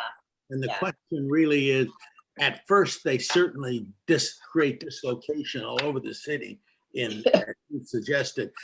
At what point do they become integrated into the city? That is, some of these, after a while, become part of the city itself. And how do we understand that these kinds of investments that can be transitioned as opposed to those that become just kind of weights, dead weight on the city? Right.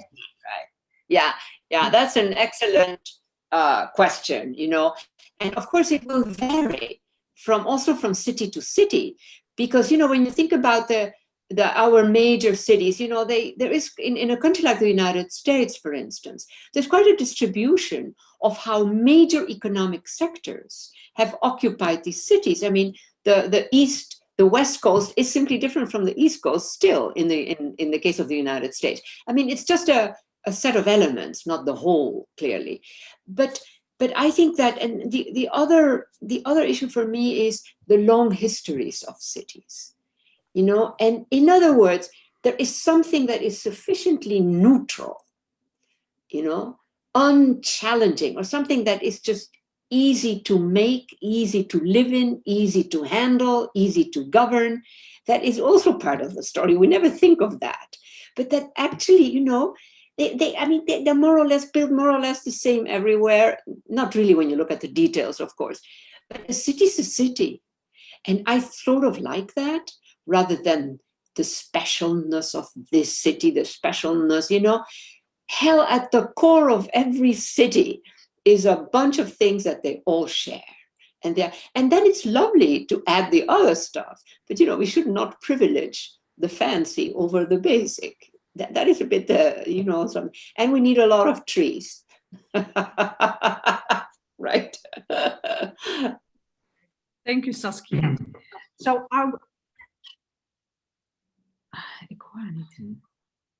yeah, I hear you. Okay, yeah, I think the connection is not so efficient now, but I wanted to say thank you very much for answering the questions. Now we go to the next part, and later on, I would like to come back to the speakers for their final word or message. Is it okay for you and Helen? Helen is that okay? Oh, okay. So Saskia? Yeah. Yeah. Saskia, I would like to go to the next. Yeah, I would like to go to the next part with Marina, Anna, Umut, and Andrea to give also their reflection based on your presentation, Sameh and Helen. And then I would like to come back to you for your final message to all of us. Okay. So I would like now to give the floor to Javon to introduce his part of the session. Okay? Javon, the floor is yours. Sure, thank you. Thank you for the speakers and thank you, Karima.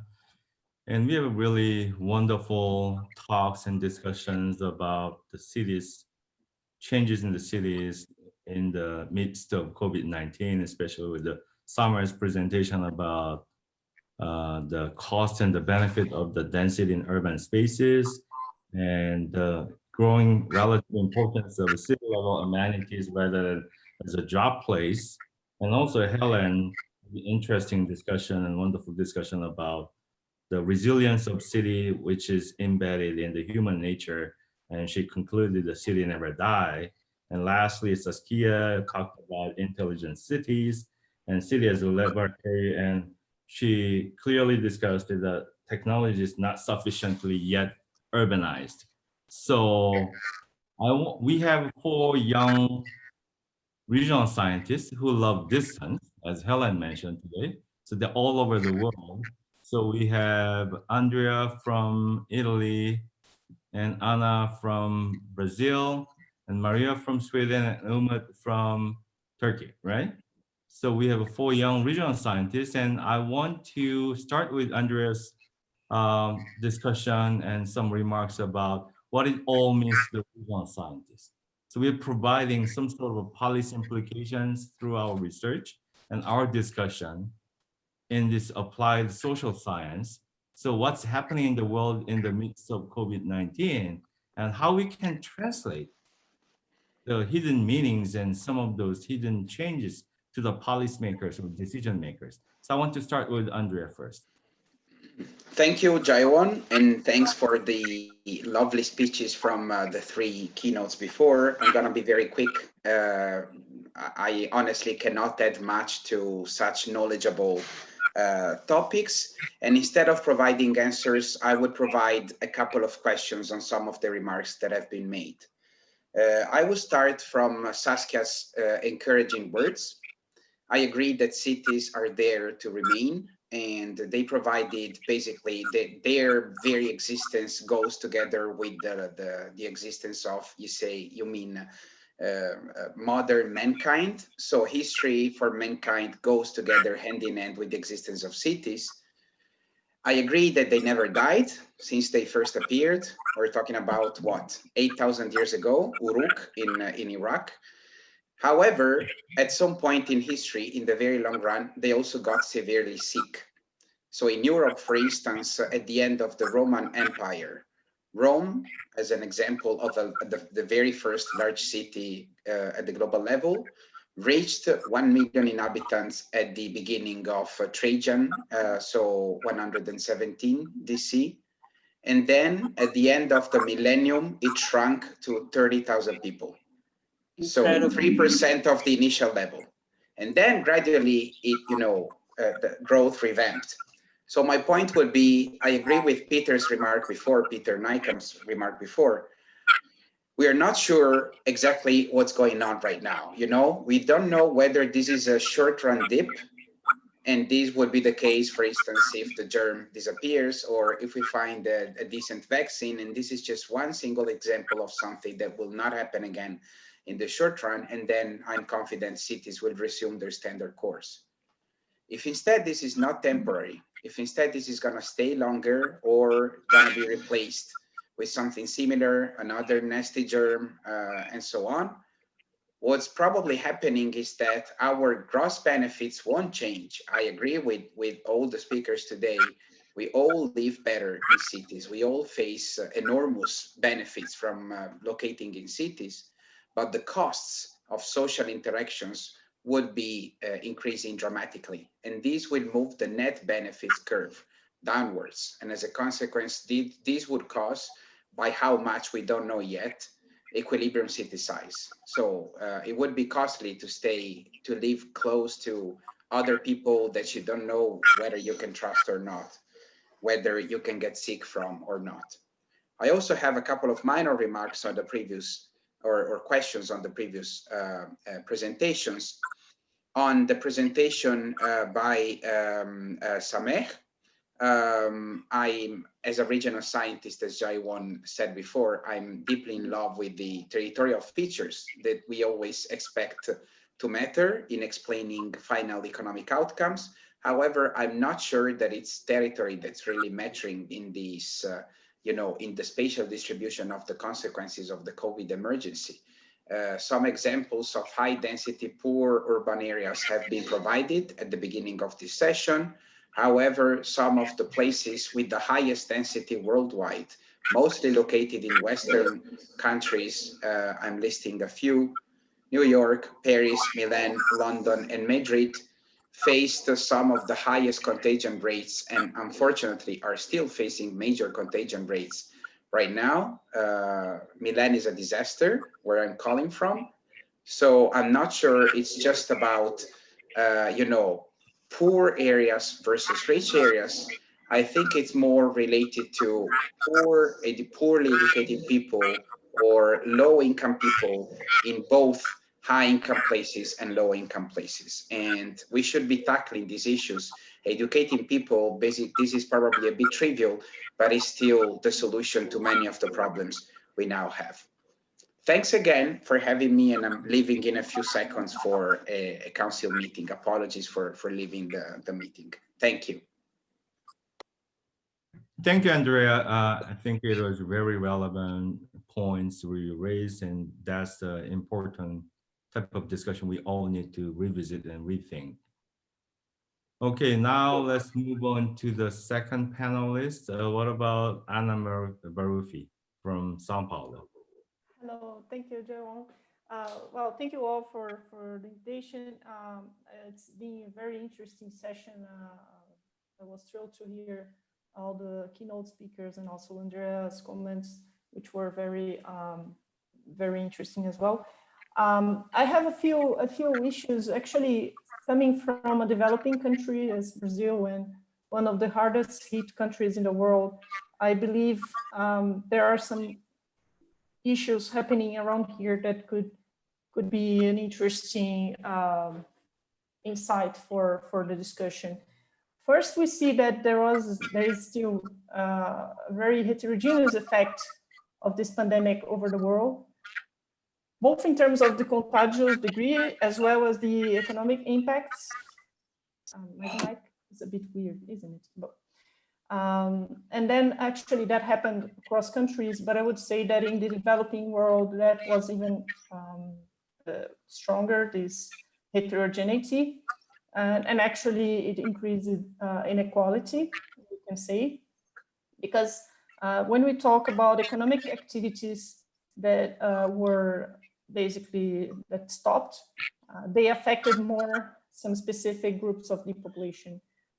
So when we talk about home office, for instance, or working from home, that is actually very restricted to high income group of the population, highly educated individuals, and those are the people who are actually moving to larger places or to nearby cities, smaller places, rural areas. And I would say in Brazil that would be around 10% of the labor force, not more. So we still have 90% of the population, the working force in the cities, and who actually need the previous dynamics, let's say. So that's one point. And of course, there is another issue to think about, is that governments, they were already facing fiscal crisis, and especially in Brazil at least, and they were obligated to give some sort of financial aid, both in terms of cash transfers or loan reliefs, and that is actually increased the burden for them. So that is an issue for the future, to think about the city of the future, whether these governments will have the resources to work around and to provide solutions for future pandemics, since that is an issue to be tackled as well. And when we think about, for instance, smart cities, we need to think about the sectors that are actually enabled technologically, and that is not necessarily the whole economy. Those are the sectors that are going to thrive, and the sectors which are not able to change to that, they will face more and more difficulties over time, and that will have a spatial effect as well when we think about cities of different sizes and different levels of digital access. And finally, when we talk about density, we see that that was a factor that would be that would increase the chance of high contagious rate, but that is actually not necessarily the factor explaining a higher death rate when we see the earlier studies about that. And that's probably because those centers, they have better healthcare infrastructure. So smaller cities are facing an issue of healthcare access. Oh, oops. Okay. So I believe that we may return to normal, and that's maybe happening next year probably, but that will involve education in terms of new habits, new distance measures and all. But local governments and the public sector, which will be more and more needed, will face even more of a budgetary limitation. And then I believe that the city in a whole, when we talk about the developing world, I don't think the dynamic will change as it will change in the developed world. So I wanted to bring this topic to the discussion. Thank you. Thank you, Anna. I really enjoyed your points, especially with the city as a place to have more inclusive and policies for those people who are suffering more in the midst of COVID-19, and also the place for diversity and how we can translate it into the public policy for all the residents in the city spaces and also region. And now let's move on to the third panelist, Umut from Turkey. Umut. Hello. Yes, thank you. Thank you very much. Thank you very much for inviting me here today. And I really learned a lot from previous discussions and from the speeches of keynote speakers. And but we have covered several issues related to COVID period, and also we had some speculations on what waits for us in the future. And let me start from the distance. I think whether the distance is death or not, the technical issues we experience now and like the way technology failed us already tell us that the distance is not going to die. But I think within city variations, we're going to see within city variations and changes in the post-COVID period.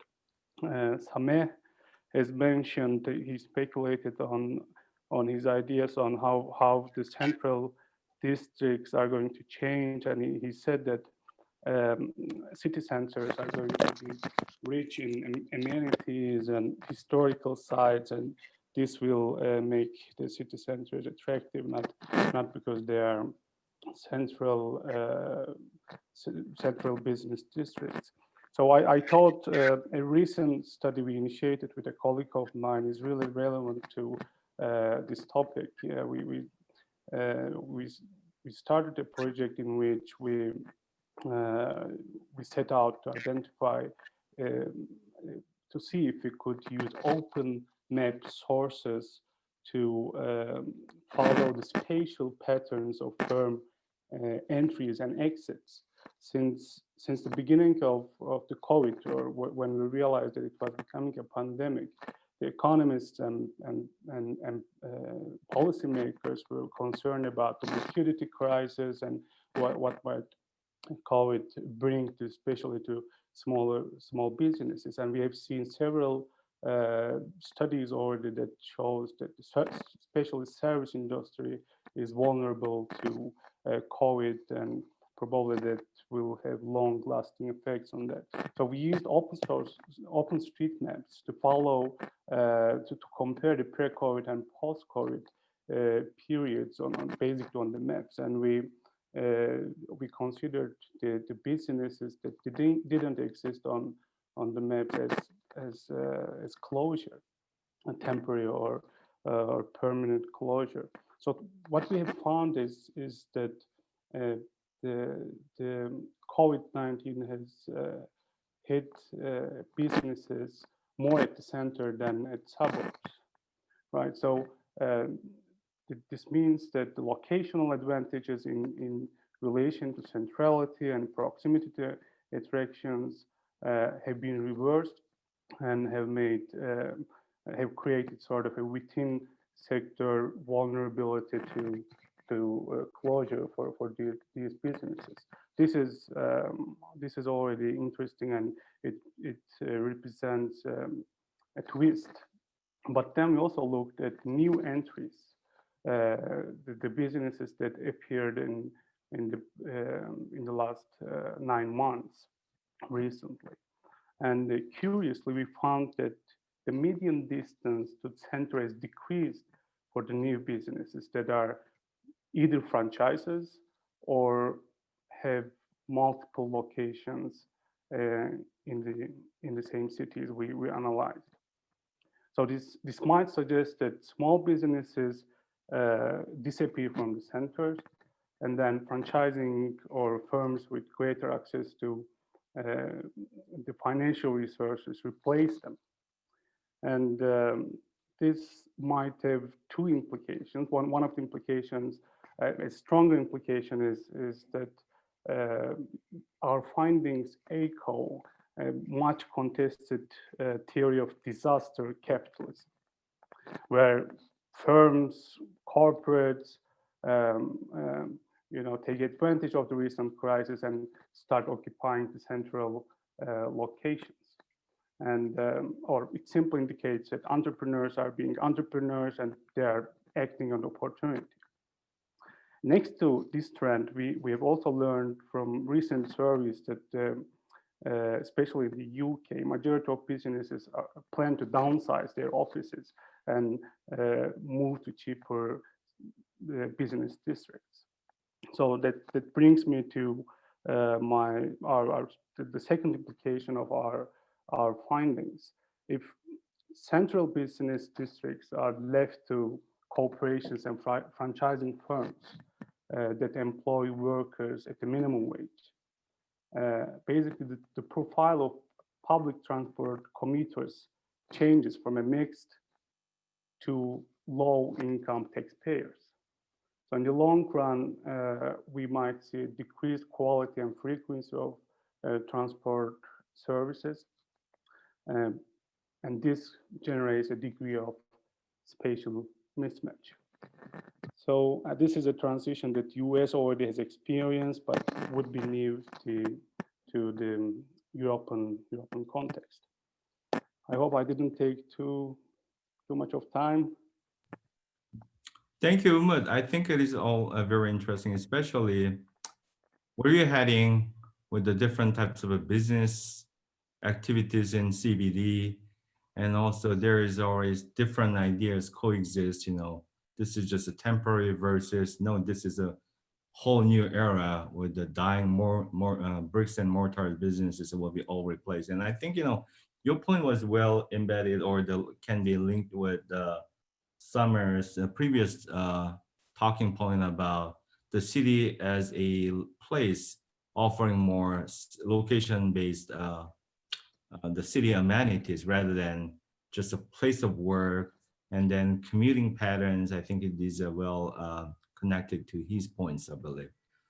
All right, so I'm sorry, we are speeding up because we're running out of time. So we have a last but not least important, I would say most important, Marina from Sweden. She's one of the last panelists we have, and I'll toss it back to her, and then Marina, it's all yours. Mm-hmm. Can you hear me? Yes. I would like to address the working age population perspective of the pandemic. And this is a bit in retrospect of Helen Cook-Lilly's article from about 20 years ago, when she was writing about the need of redefining accessibility and the need for sustainable accessibility. And basically this also echoes a bit the urbanizing force that Saskia Sassen mentioned of ICT. And also coming back to the classics of Kine's spatial mismatch. So basically, I'm here sitting in Sweden. We didn't have any hard quarantine restrictions. And basically what we can think of is Sweden as a trailer, the preview of what's going to happen in Europe when the new normal hits and the restrictions start to be eased. So thinking about that, we looked at mobility of people using mobile phones, and we found basically that even under mild recommendations, the people in Sweden reduced their mobility a lot, especially in urban centers, but less than in other countries. And the main thing that we see is white-collar workers are partially working from home, and they reduced commuting and changed their transport modes from mass transit to private cars. And yes, admittedly, some of them started bicycling or walking more, but the majority either telework or avoid public transport and use private cars. But there are also those other workers, the captive commuters, those that have to go to work to make the work possible, and they have no choice. So those are continuing to commute during the pandemic. And in Sweden, the situation is a bit lighter than in Brazil. We have about 50-50 blue collar, white collar definition according to Central Statistical Bureau of Sweden. But still, there is also a lot of workplaces that died out or diminished, and the loss of jobs that we see the same as basically what Umut found, those small businesses dying out, and they're losing those captive commuters. So they're now out of work. So basically, if we look at the whole picture, then the demand for mass transit diminished. And not only that, the public transport so-called lost its face. Now it's perceived as less safe. And this might trigger this, this known vicious circle when the demand for public transport goes lower, and then there is less frequency and worsening of service, which causes lessening of demand, and down it goes, right? And basically this down spiral of public transport, together with loss of jobs in the service sector and together with loss of accessibility to low income jobs, is this going to exacerbate spatial mismatch? Does it mean that European cities will follow US and the jobs will suburbanize? And how do we prevent that? And I think basically a lot of targeted investments and regulation needs to focus on protecting that. And basically the segregation by accessibility to job now during the pandemic is taking a central stage. And in Sweden, there are no restrictions. So the voluntary not commuting is not possible for everyone. And the mass transit accessibility to dense suburbs might make them less attractive for captive commuters. Now in Sweden, the rural mobility is predominantly car-based. And we looked at the Human Development Index on a local level, and what we saw that it is lower in rural areas and in basically in dense suburbs, but it is high in high amenity places. So basically there is more blue collar workers in rural areas, but in Europe, which is different from the US and the classic kind spatial mismatch, basically in Europe, a lot of jobs are still in central business district, which means the public transport is servicing both the white collar and the blue collar workers. And basically right now, the white collar workers lost their interest in mass transit, but the blue collars are still stuck with it. So then the question is, are we going to lose the quality public transport that is in some large metro cities of Europe in the long run? And before, the rural low-income workers were at a disadvantage because the urbanites could consume amenities, but the rural ones couldn't. But now, short-term, there is this special twist that hurts especially those urban low-income and blue-collar workers. And the current picture, to me at least, looks like the poor gets poorer, right? So are we going to see substitution of mobility with ICT? We already do with white collar jobs, and I think there is going to be a lasting effect of this partial teleworking. But what about the jobs that cannot do that? And what happens to the public transport when the demand diminishes to that? And how do we actually protect the urban life and this vibrant diversity? This is something that needs basically investment in policies that protect this. But is it going to lead the mass moving out of the cities? I doubt that. And I agree with Helen, the distance is never going to die. In European cities, there are still places of opportunity and enable interactions, even across the segregated groups. And they still will prevail as centers of culture and productivity. And basically, every time the time restrictions were eased, here in Sweden or elsewhere, people flock to cities, and especially the digital native youngsters, those that we might think will be the most substituting ICT for mobility. But they still value this face-to-face interaction because the digital is still inferior.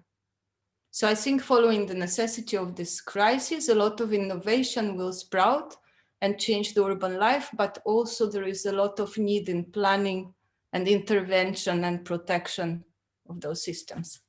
So that was my bit. Thank you. Thank you, Marina. I think it's a great point, especially our European colleagues are fearful of having this suburban life here in the US. I agree with that. And then interestingly, what's happening in many of the urban space in downtown, old downtown here in the US metros, they're not resurging as a new employment center. Rather, they are appealing their values to the public, like a new center for cultural amenities and different types of vibrant activities. As in the European case, I agree with you. It's at the same time, it's a central, the employment center, and also it has a center of activities for the different types of cultures and different types of opportunities. But I agree with you, especially the blue collar workers are most likely be kept in the, well, like in CBD or the old downtown area employment center. They need more and more of those public transit, and we should not lose that type of, very well-developed, well-established downtown, the public transit system among the European cities. And what I found is interesting here in the US, I live on the West Coast of the United States. I live in Las Vegas, and Las Vegas is, we call LA and Phoenix our neighbors because it's only 250 miles away. We call that, okay? But interestingly, facing this COVID-19, I really saw many different cases. Many people from Southern California, they temporarily moved to Las Vegas. A couple of reasons. The COVID-19 situation is worse in Southern California. Plus another thing is like they have a wildfire. That's a serious issue.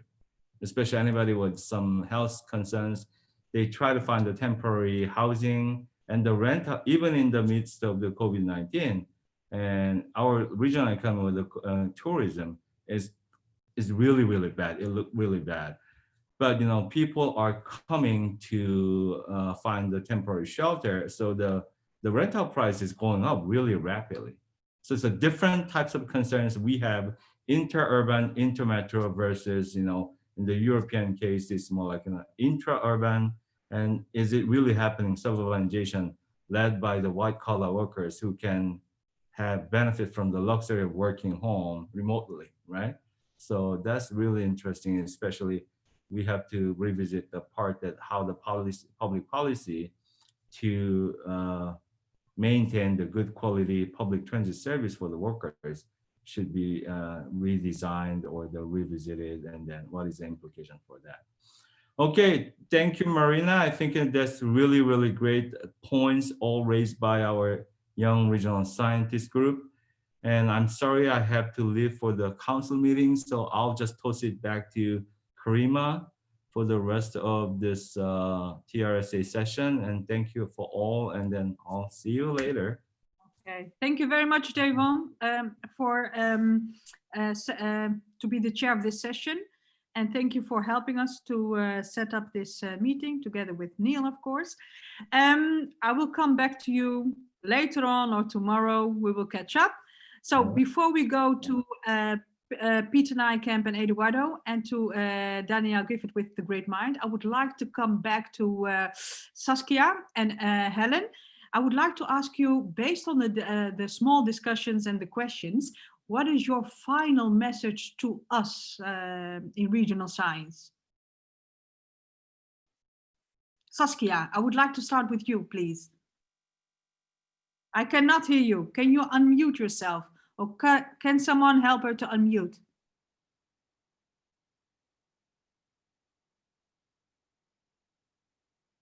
John, can you help us, please?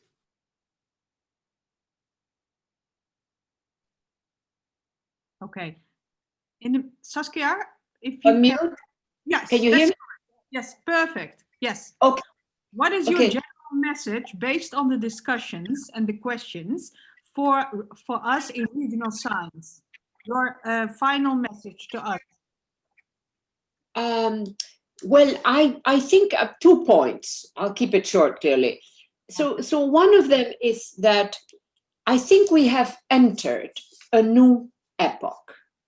In complex systems, an epochal transformation does not necessarily become a visual event or something that you really notice. So we have to sort of sort out stuff. Now, in my reading, the transformation begins in the 1980s. In the case certainly of the West. China is another story, though it's interesting to notice that also in China in the 1980s, we see some very interesting transformations beginning to happen. Now, the second point is that, as I said, in complex systems, an epochal transformation does not necessarily mean that everything changes. And so it is a bit up to us to read the leaves, as they used to say, you know.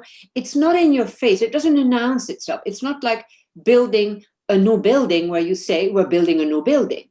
So cities, I mean, some of these cities have existed, certainly in other parts of the world. They have existed for millennia, but they clearly have been very different types of entities across those epochs.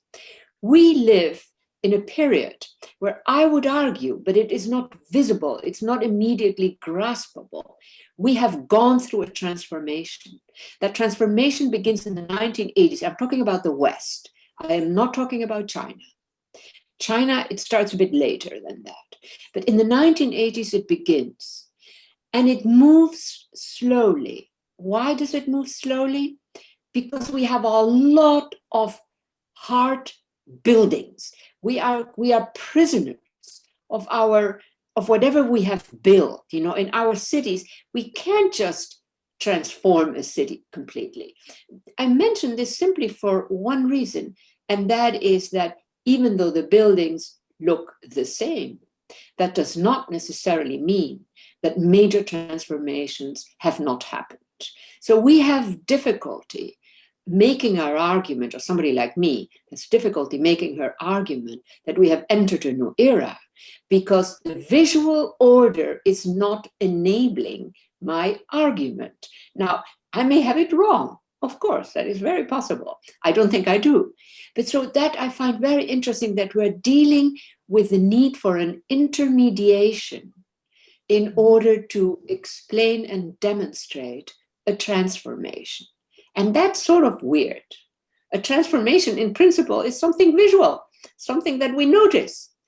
But we are in a slightly different position vis-a-vis cities. I can go on and on, but you don't want that. I think that is enough. I love it. We are a little bit behind schedule, but that means we need you next time. Thank you, Saskia, for your general message to the regional science people. I would like also, I cannot hear you. I cannot hear you. You cannot hear what? Me, Saskia? Yeah, you, Saskia, the last part. I only saw your lips. Oh moving. my God. Okay, well, doesn't can you hear me now? Yeah, okay, no, it doesn't matter, right? I heard your general message, but the last part when I said we don't have much time at the moment to continue, but thank you very much. I hope we can count on you next time to the next part, but I would, yeah, okay, yeah. Thank you, Saskia. So I would like to ask Helen also her general message to all of us. Helen, can you hear me? Yes, I can. Can you hear me? I can hear you now. Okay. Yes.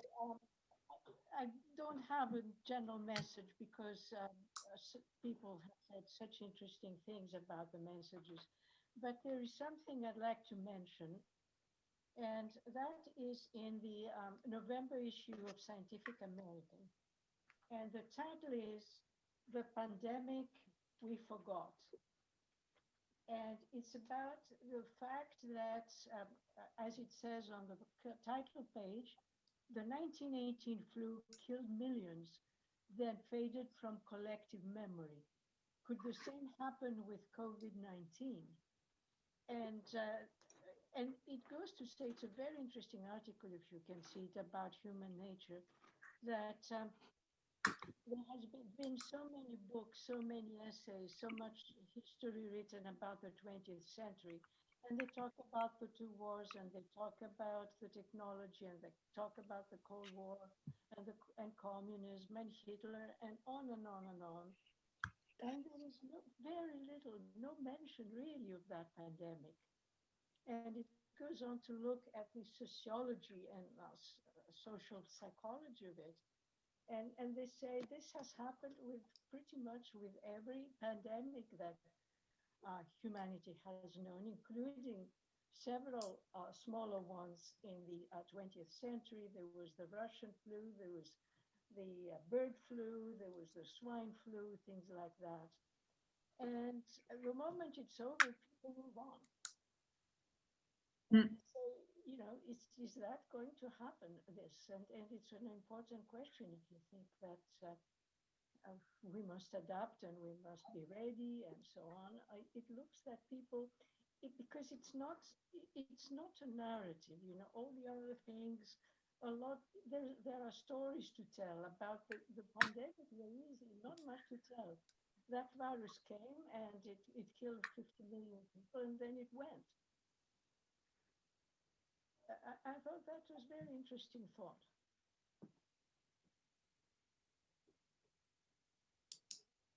Okay. Thank you very much, Helen, for your message. I would like to go further to, let me check, way forwards with Eduardo Haddad from University of Sao Paulo from Brazil, and Peter Nijkamp. So, Eduardo. Okay, thank you. Thank you, everybody. Can you hear me? Yes? I can hear you. Okay, so thank you for inviting me for this very stimulating session. We heard very interesting perspectives from the three keynote speakers and also for our 4 young regional scientists. And what I'm going to do, I had many notes, but I'll take a perspective from the developing world, the same track that Anna Baruf took. So the COVID-19 crisis, I think, has made the various aspects of inequality in developing countries even more explicit. It has exacerbated privileges and deprivations in many countries in what we call the global south. And I think regional science has much to say on its spatial dimension, more specifically, looking at the uneven geography of the impacts of the crisis within countries, as we saw in many of the analyses here. And according to the discussion we had in this section, I think in this session, we can project the emergence of different post-COVID-19 geographies of these contents, reinforced by pre-existing intra-urban and interregional disparities in the developing world. So let me select 3 or 4 quick points from my notes. let's consider, for instance, the issue of intra-urban inequality of some of the major metropolitan areas in Latin America. What we know from the data is that lower income individuals living on the periphery of cities tend to be relatively more affected by the disease. And highly affected areas are usually far from richer neighborhoods. So the work by Patricia Roca, for instance, for Santiago metropolitan region in Chile, has shown that mortality rates in the poorest counties, such as La Pintana, Seronaria, reached over 5 times those in the richest counties. Same in São Paulo, where poor households, which tend to be on the outskirts of the metropolitan fringe, presented a much higher excess mortality rate. So, given the available information, it's very likely that that coronavirus has had a more intense effect on poor households in metropolitan areas in the developing world. And this reflects the vulnerability to the pandemic, not only in sanitary terms, there is a lot of health inequities here, but also economically. Another note I have here relates to the impacts documented so far that are very heterogeneous across workers. We have the formal versus informal duality, private workers versus private sector public sector workers, different occupational risks, and also, as Umut and Marina emphasized, that firms were affected in different ways, especially the small and medium-sized enterprise compared to large companies. And this all reflects how the crisis has affected regions in different ways. So some workers and firms are more vulnerable economically than others, and recognizing these differences has been important in designing, mitigate the adverse economic effects of the pandemic, and I believe many of the regional scientists played a key role in their countries in helping designing these policies. One point that we have not touched yet relates to the role of leaders. And there is a study by colleagues here in Brazil that shedded light on how political leaders, words and actions have influenced people's behavior during the pandemic. These colleagues, they addressed this issue in the context of Brazil by combining electoral information and geolocalized mobile phone data for more than 60 million devices throughout the country.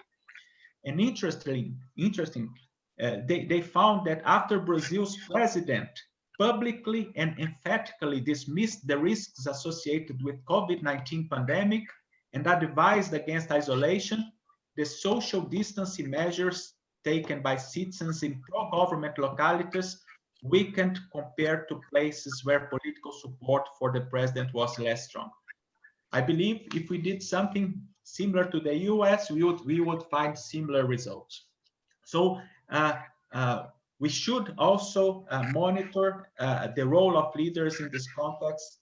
I think it's critical in different aspects of the pandemic with the strong regional implications. There's also something that we should look at is the exit strategies, that those that so far were successful, they were experiences that led to consistent economic recovery, have relied on decisions always aligned and subordinate to health recommendations, and strongly based on data and scientific evidence.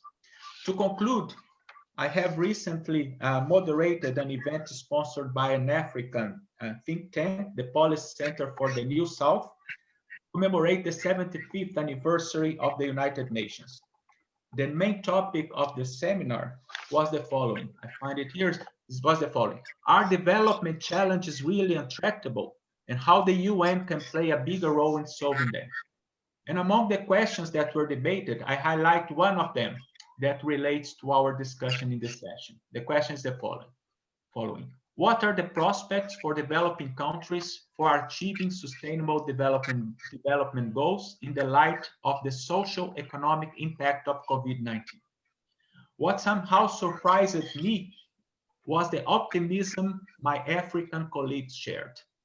not because of the better or worse prospects to achieve SDGs, but rather because of the common perception that COVID-19 has shown us clearly in many parts of the world the power of collective action and the power of will to work together.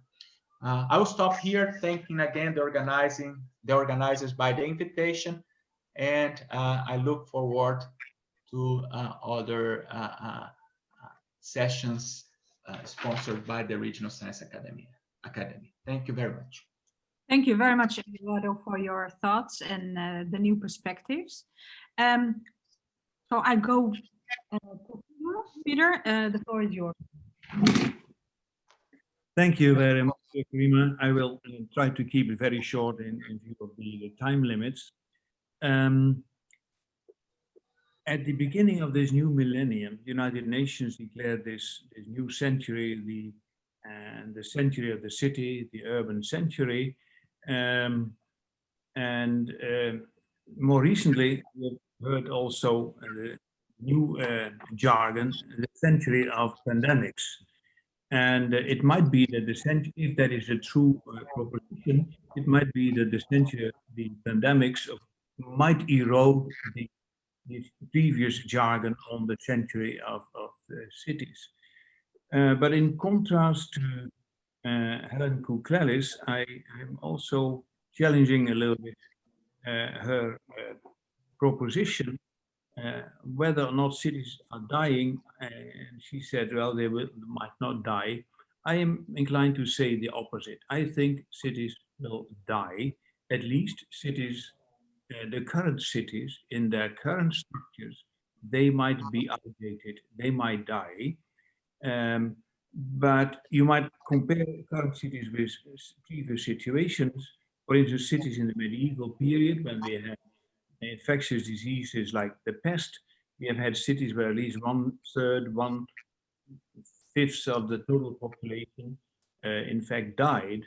And also in more recent times, we've had cholera, etc., which also led to a questioning of city life. But what we have done is, of course, we try to cope with it. With cholera, you need more hygiene, more medical care, you need better water quality, food systems. So we have in fact remodeled the whole city. If the city would have existed as it had existed in the medieval time, the cities have no opportunity to survive. Those cities have been digestible animals, they've been able to feed themselves, but they reappear in a different format, a different fact, a different size. And what I would argue here is also, and as my final statement, the cities are just like the well-known comparison with the phoenix. The phoenix, the bird which arises from the ashes. But in this case, it's not the same bird which arises from the ashes. It is a different bird arising from the ashes. And I guess that will also be the future of cities. They will be different in terms of size, in terms of density, in terms of mobility patterns, and many other things. But cities will always be with us, but these will be different cities. That's my statement. Okay. Thank you. Thank you very much, Peter. You too. Again, Eduardo, thank you very much. I know you have to speed up for your committee. Thank you. Okay. We will catch up. Thank you, Peter. Thank you too for your final also message. I would like to go to the last part of the Regional Science Academy session. That is the great minds. I think, I'm not sure yet because of the time schedule and this room, perhaps we have to change the room, but I will wait for an answer. If we have to change the room, I will send you the link for the new Zoom meeting room, but we should continue. So I would like to give the floor to Kingsley, and please watch the chat message if there is a new link, okay? Kingsley, the floor is yours, the Vice President of the Regional Science Academy, Kingsley Haynes. I'm delighted to see the group of you here. I think this is a very important transition.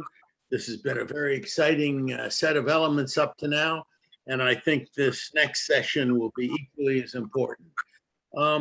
We have had a series of presentations, usually at these committees, which tries to identify people who've had major effects on regional science due to their research and their theory and other developments, and have contributed in major ways to how we've changed and developed in regional science.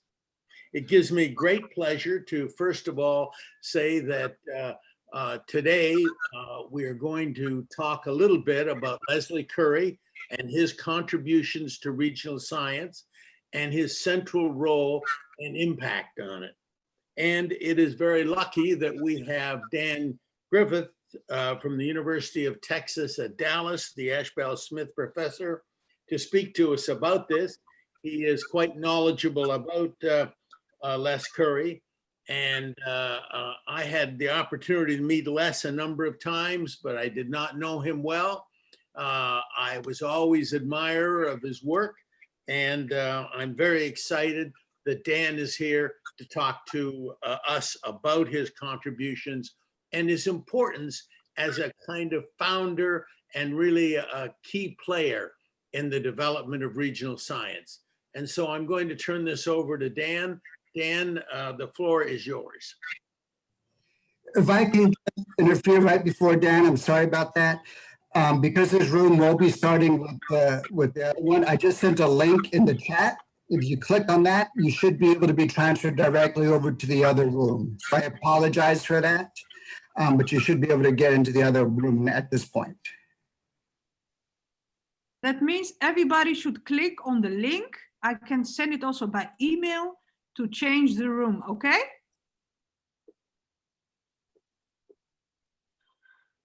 Do we shut down and get out of this and come back? Yeah, I can send it by email to you, Kingsley, okay?